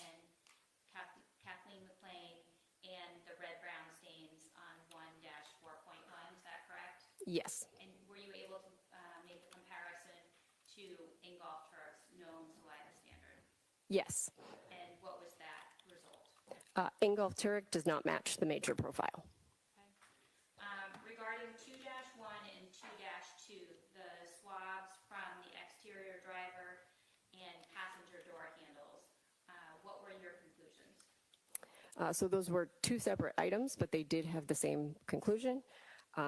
Both of them were STR DNA profiles that were not suitable for comparison due to the quality of the profile. Okay.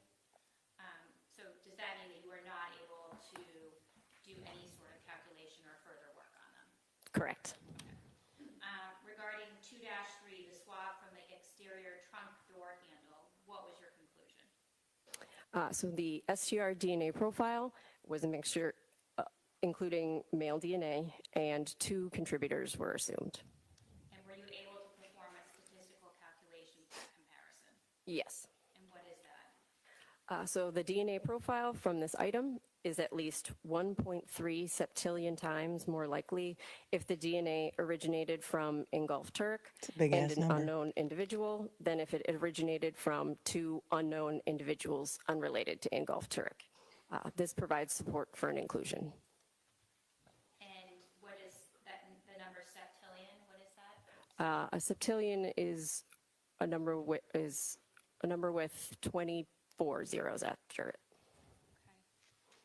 And were you able to perform a comparison with Kathleen McLean? Yes. And what were your conclusions? Kathleen McLean was excluded from this DNA profile. Regarding 2-4, the swab from the HVAC radio controls, what was your conclusion?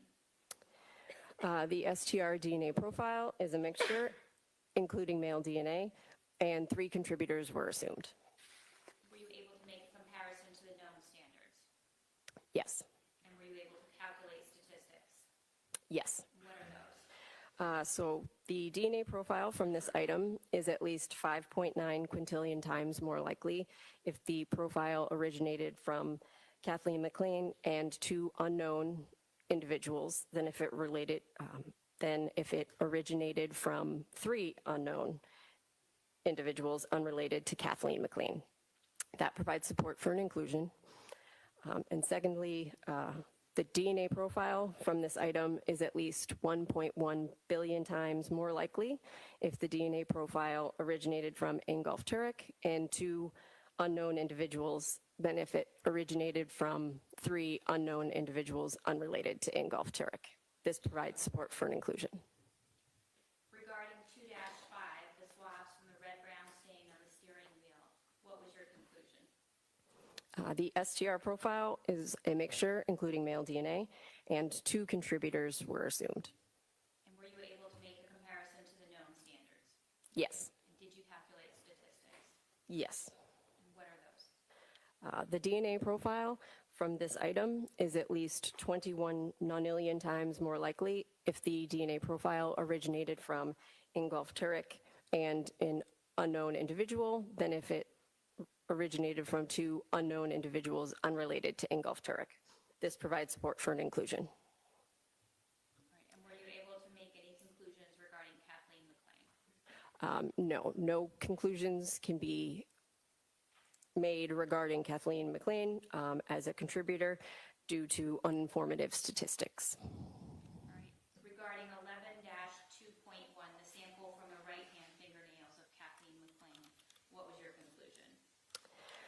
This YSTR DNA profile is a mixture of at least 2 male contributors. A major male contributor was observed. The minor profile is not suitable for comparison due to the quality of the profile. And were you able to make a comparison to the known standards? Yes, for this one, we only compared to Ingolf Tuerk as it is for YSTRs.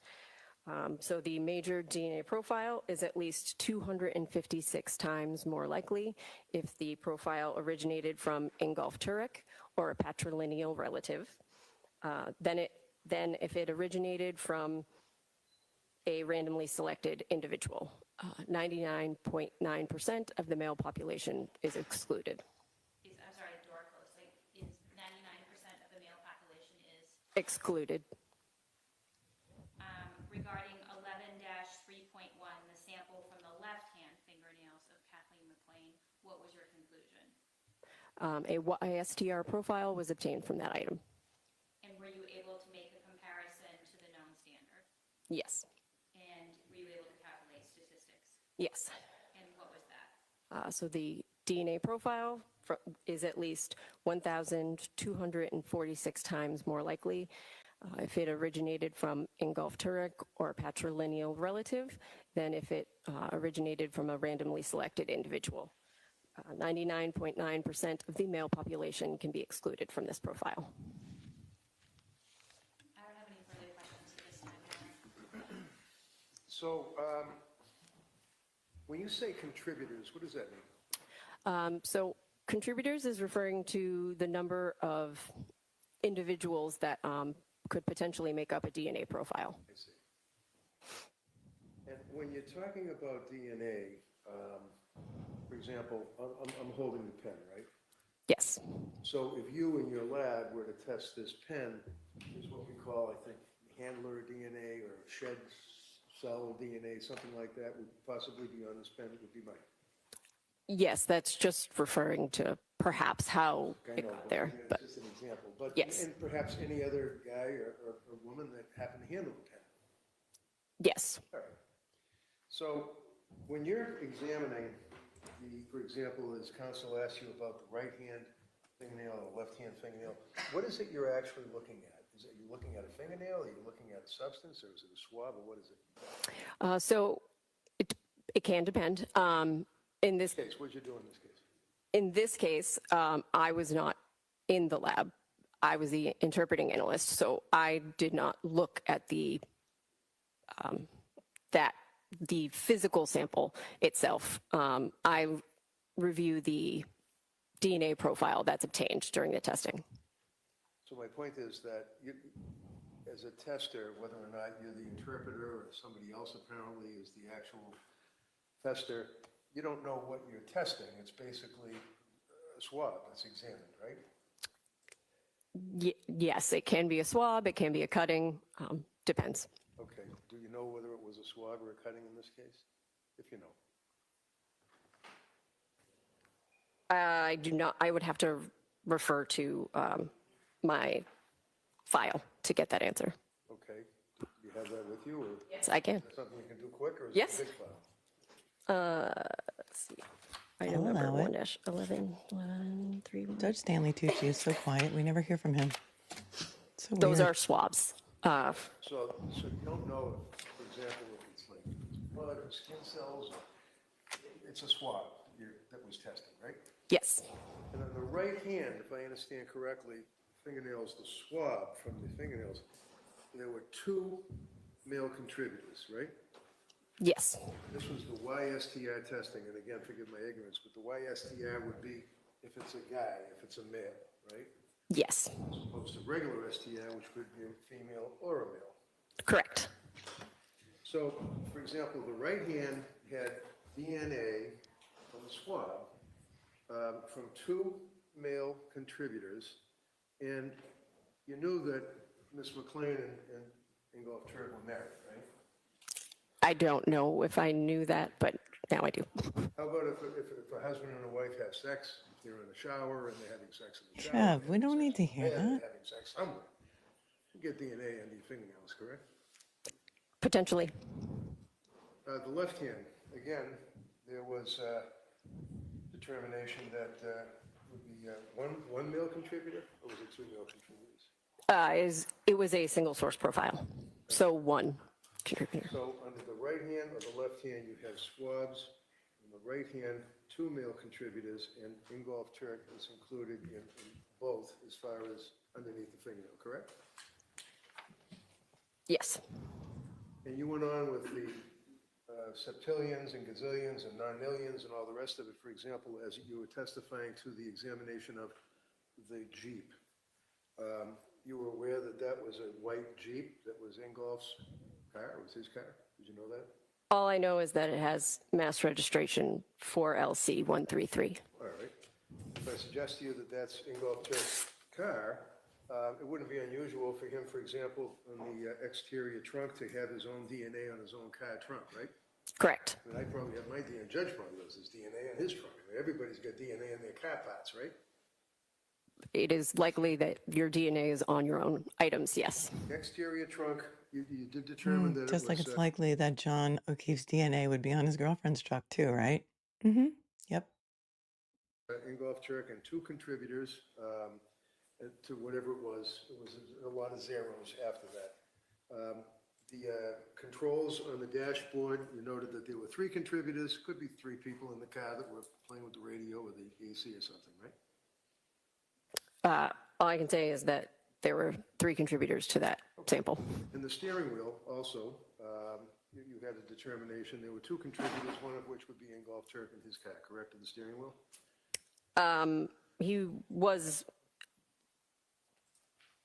He was compared and included. Okay. And then looking at the bed, you made reference to what you determined to be the swab, or the cutting, I think, from the blood, what appears to be blood on the bed. You noted that there were 3 contributors to that? Yes, 3 contributors for 1-4.1. Okay. 3 contributors to the blood stain on the bed?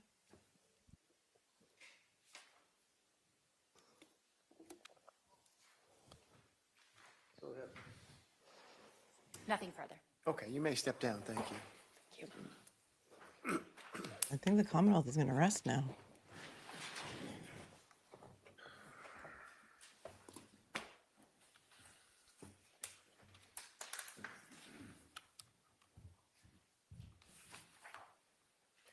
All right, Commonwealth? Your Honor, the Commonwealth rests at this time. Okay, Commonwealth has rested. Can we approach? Yes. Thank you. Judge, you can stand up for a minute if you want to. Okay. Usually when the Commonwealth rests, that's when the defense attorney will make a motion for a judgment of acquittal based on the fact that he will always argue that the Commonwealth has not proved their case beyond a reasonable doubt. Therefore, the judge should direct a verdict in favor of the defense.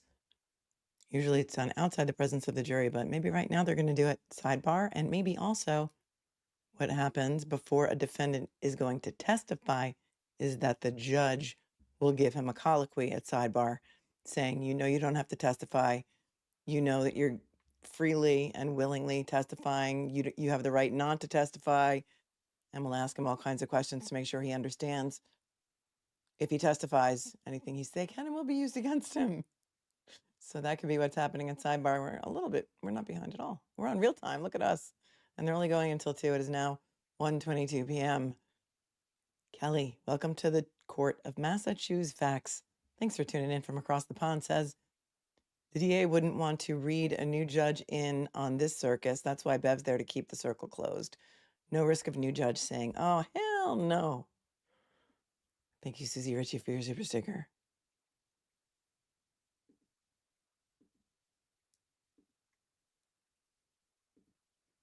Don't worry, ham sandwich. You didn't miss that much today. It's only been a half a day. We covered Karen Reed's jury selection this morning. Then we pivoted over here and we didn't miss a beat because they didn't start until well after 10. They took, I think, 45 minutes for lunch. So there's not a whole lot to catch up on.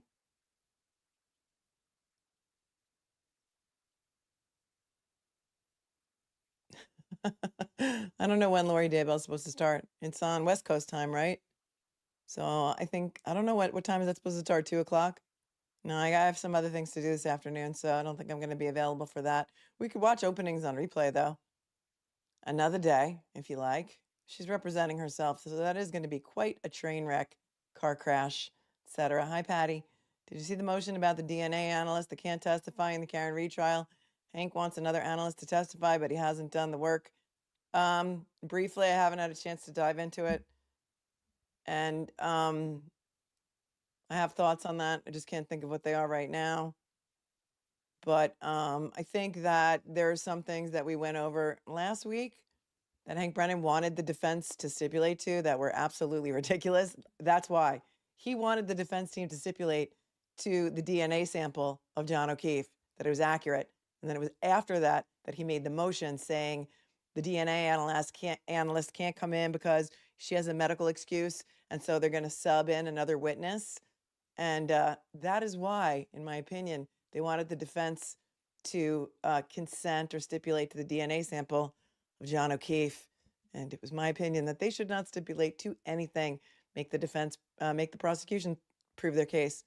And so whether or not someone else would be able to testify about the work that DNA analyst did is unclear. Yeah, they can't cross somebody over the work they didn't do. I know Andrea Burkhart posted about it on Twitter. If you're on Twitter, you can look for it there. I know many of you are not. But I trust Andrea's analysis, and I trust her research also. Awesome. Awesome. You're welcome for the discount. 20% off today. I pinned the link in the chat. If you would like some merch, it is 20% off. Today's the last day at 20% off. What do you think they're doing? What do you think they're doing? Yeah, Ipsy Dixit says, Lori Vallow is a train wreck you can't look away from. She wants to be called Lori Daybell, right? Okay, please do not redirect people to other streams. It's just not cool. It's YouTube courtesy. It's kind of not the thing we do here. Thank you. Appreciate it. We're here for justice for Katie McLean right now.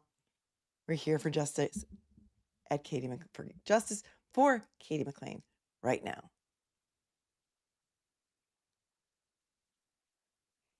You know, Bev will allow it. Says adjust your robe. Bev, your bias is showing.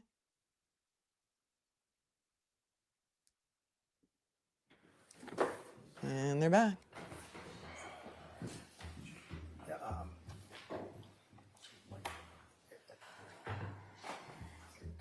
Wonder if the defendant will testify first.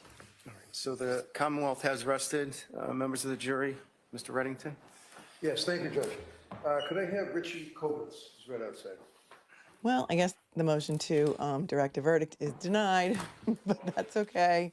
We're proceeding with the defense case in chief, and here we go. I think so.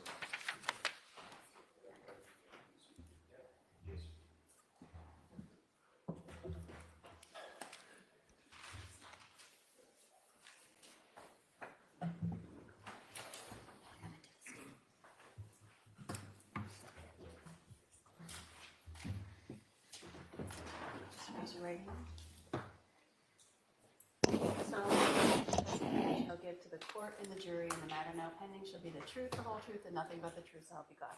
I do. Thank you. Good afternoon, sir. Hi. Good afternoon, sir. Tell us your name and spell your last name. Richard Kovitz, C-O-V-I-T-Z. And you're doing good, but I want to make sure that you project your voice so loud you can hear as well. Okay, Richie, want me to do it again? That's all right. Okay. Yeah. Where do you live, sir? Right now I'm in Boca Raton. And how long have you been in Boca Raton? About a year. Who do you live there with? Girlfriend, And what's her name? Carla Mello. Now, do you know Harry Tuerk? I do. Tell the jury how you know Harry Tuerk. I met Harry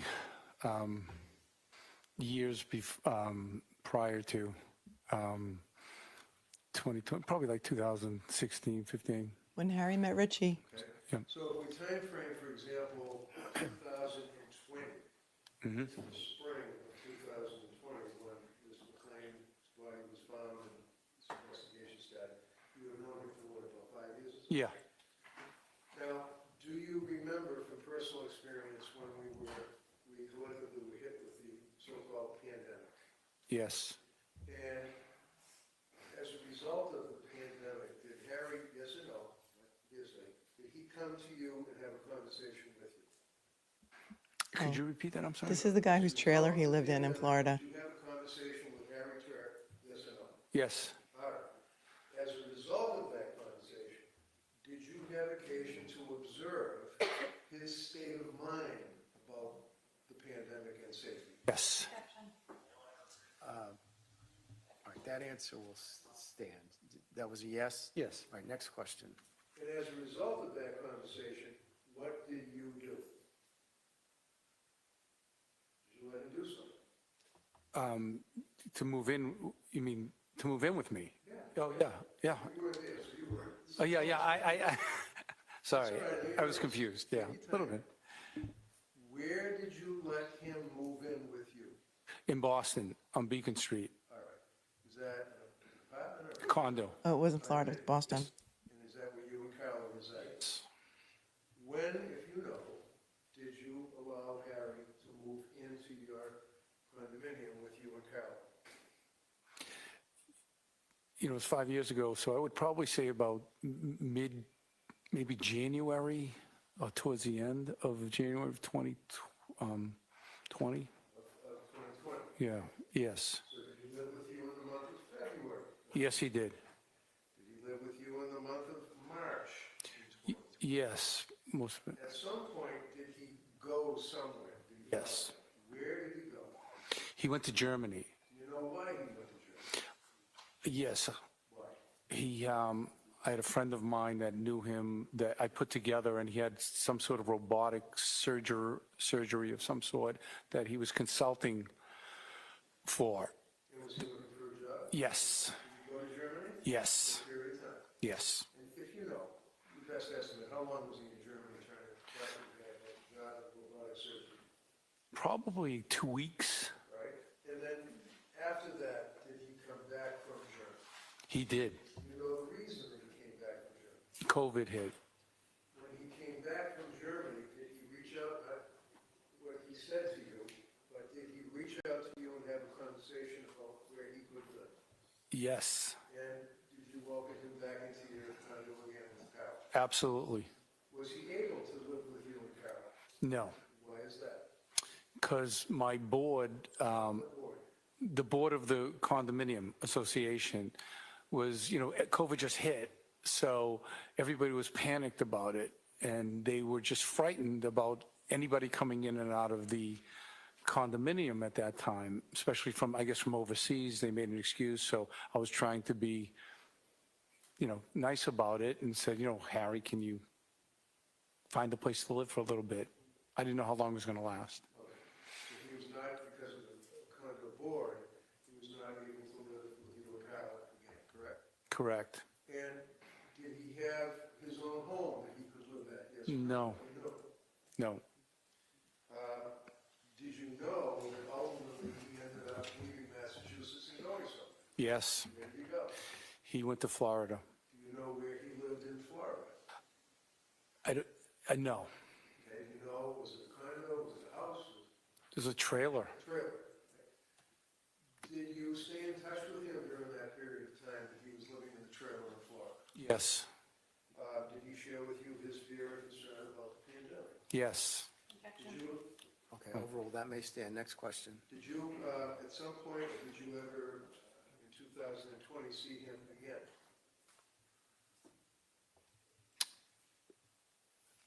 When, 2020, after he was down in Florida? No. For a period of time? No. Did not see him again? No, I correct? didn't. No. All right, that's all I have. Thank you, sir. No questions, thank Okay, you may step down, sir. Thank you. Well, good thing the batter's over because I spelled his name wrong. Thank you. Can we do, Mr. Okay? Your Honor, this is the gentleman that's on Zoom. He's in Florida. Oh, they have a Zoom, All right, Zoom so, guest. A Zoom witness. Jurors, we're going to have the next witness by agreement on Zoom. So you're going to see the next witness on the screen here, assuming our technology works. And it's just as if the witness were on the witness stand right here. If you have any trouble seeing or hearing, just raise your hand and we'll try to rearrange things. The reason Harry was not living in his house in January was because they were separated. She also had a stay away order with him. There was some confusion in the chat about the panty and why he was afraid because it hadn't fully hit yet. He's a doctor. He's a world-renowned robotic surgeon, a urologist. He was deathly afraid of the panty, and he went to Germany because he wanted to get a job there because he got fired from his job at St. Elizabeth's because Medicare fraud. Then he had to pay back $150,000 to Medicare, and then he got fired from St. Elizabeth's. So he wanted to go to Germany where he could get a job, but then he got kicked out of Germany because the panty happened. And then when he came back from Germany, he couldn't move back in with that witness, Richie, because his board said, no, we can't have any strangers living here. And so that hopefully clears up the confusion in the chat. Thank you. Can we just do a sound check first? Sound check. That'd be good. We need a sound check. We're a little behind. I told you there was going to be this is what technology is. I'm sorry, Attorney Lasavita.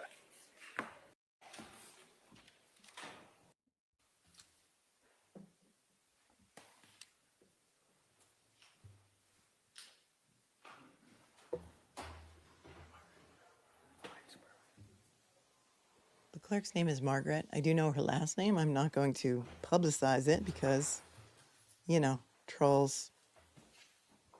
But we do like Margaret. I think we like Margaret better than Jim. She really knows how to run a tight ship in that courtroom. Here she is standing up right here. She's an attorney. She is also the court clerk for this judge. Do you solemnly swear that the testimony you shall give Maybe to the Zoom didn't court work, and so the they jury called in the somebody matter else. now pending shall be the truth, the whole truth, and nothing but the truth, so help you God? Yes. Good afternoon. Good afternoon. Good afternoon. Would you tell us your name, please, and spell your last name for the record? Keep your voice up so all the jurors can hear you. Yes, Mary Lasavita, and that's spelled Lascivita. And what do you do for work? I'm a divorce attorney. And where's your office? It's about 1.5 miles down the road in Dedham. In Dedham. Now, directing your attention to the year of 2020, the end of January, did you have occasion to meet with Harry Tuerk? Yes, I did. Do you recognize him here today? Yes, I do. And tell the jury the circumstances of your meeting with him without getting into, let me rephrase the question. Did you meet him because he wanted a divorce? Yes, I did. You know who he wanted the divorce from? Yes, I do. Who was that? Kathleen, I'm not sure if it's McLean or McLean, Okay. but And they were married for about 5 weeks or so, is that right? Yes, I think my notes said 6 weeks, but that could have been overestimating. Now, I'm going to approach you, and by the way, at some point did I ask you to obtain documents that you kept or you keep in the normal and usual course of your business? Yes, you did. Business records? Yes, and And yes. you produced them for me, right? Yes, I did. I'm going to hand you an email between yourself and Harry dated January 29th of 2020.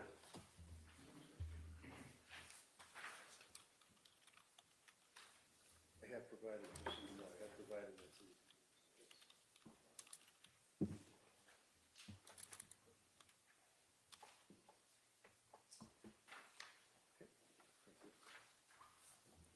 I'm going to hand you this and ask you to identify that.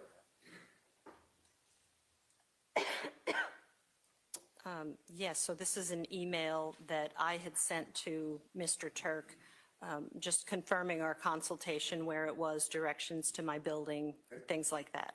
And what's the date on that? January 29th, 2020. Put off of that, Your Honor. So crazy. Yes. How so many of the trials that we are covering have events that occurred on January 29th. John O'Keefe died January 29th, 2022. She met with Harry Tuerk January 29th, 2020. There was another case we were covering that was on January 29th. Refresh my recollection, chat. Crazy. It's like a bad luck day. I'm sorry if it's your birthday.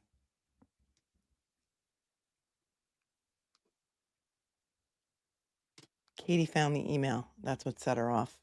That's going to be the argument anyway.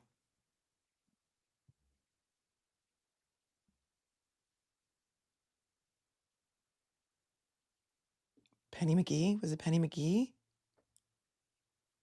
Or Daniel Penny? Penny McGee. Yes, it was Penny McGee. That was the date of death of her husband as well, right? January 29th of 20. What year was it? 2021. And of course, it's Amy's birthday. Of course, it's Amy's birthday. Of course it is. He doesn't do surgery on robots. He does surgery with robots. It is robotic surgery. You put your hands into like these little things that make the tools work, and you do robotic type surgery on people. He's not doing surgery on robots. Sorry if that wasn't clear. Andrew Savitz, 2021, January 29th, 2021. Thank you. Thank you. Thank you.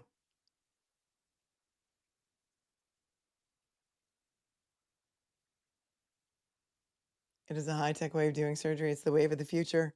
It's a very specialized specialty. This is the last witness of the day. The Commonwealth has rested. This is the second witness for the defense on their case in chief.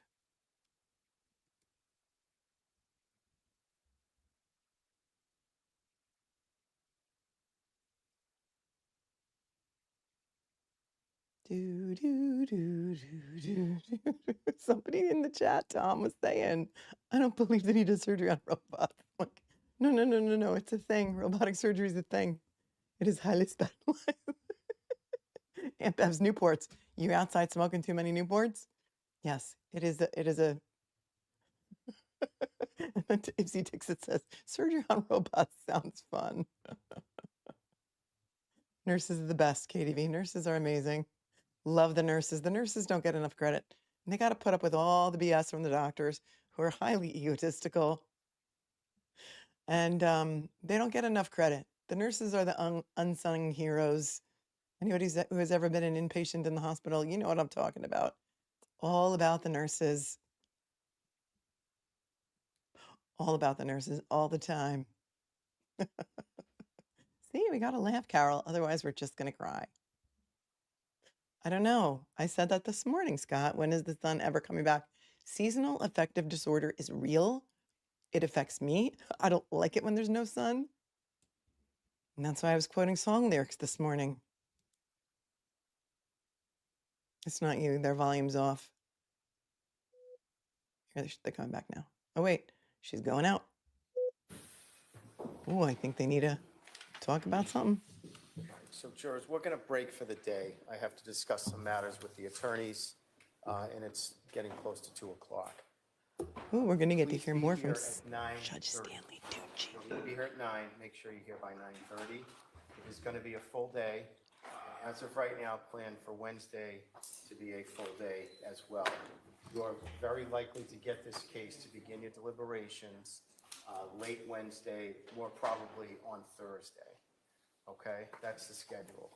Please I have a remember conflict on all of my Thursday. instructions. Okay, you need to keep an open mind. You have not heard all of the evidence. Judge, I have a conflict Thursday. You need to avoid contact. Can we have with off on anybody Thursday? having It's Taco anything to do Thursday. With this trial.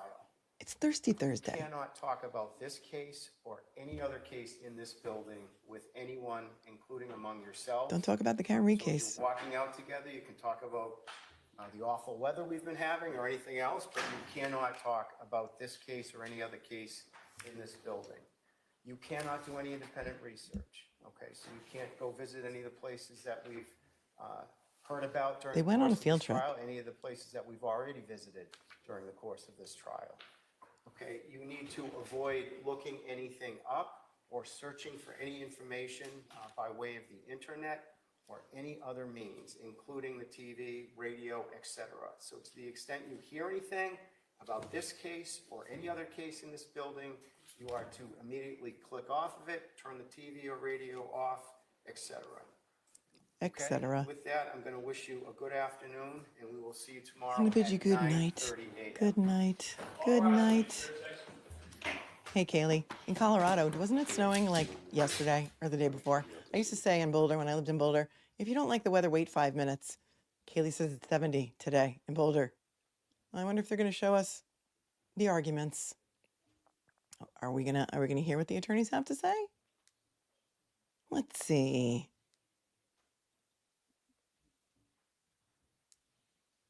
They're not allowed to talk about the Karen Reed case because the same investigators were involved in the Karen Reed case as were involved in this case. Fanning testified in this case last week. We watched it. It was wild. Proctor was also involved in this case, as was Garino, as was Tully. All right, you be seated.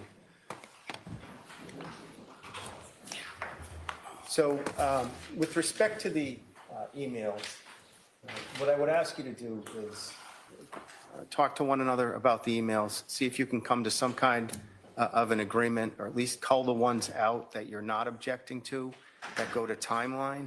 If you have substantive objections, Did obviously. that this morning with Okay. I can hear you in the morning on the email issue as well, and the Dr. Zeisel law dare at 9:30. Yep.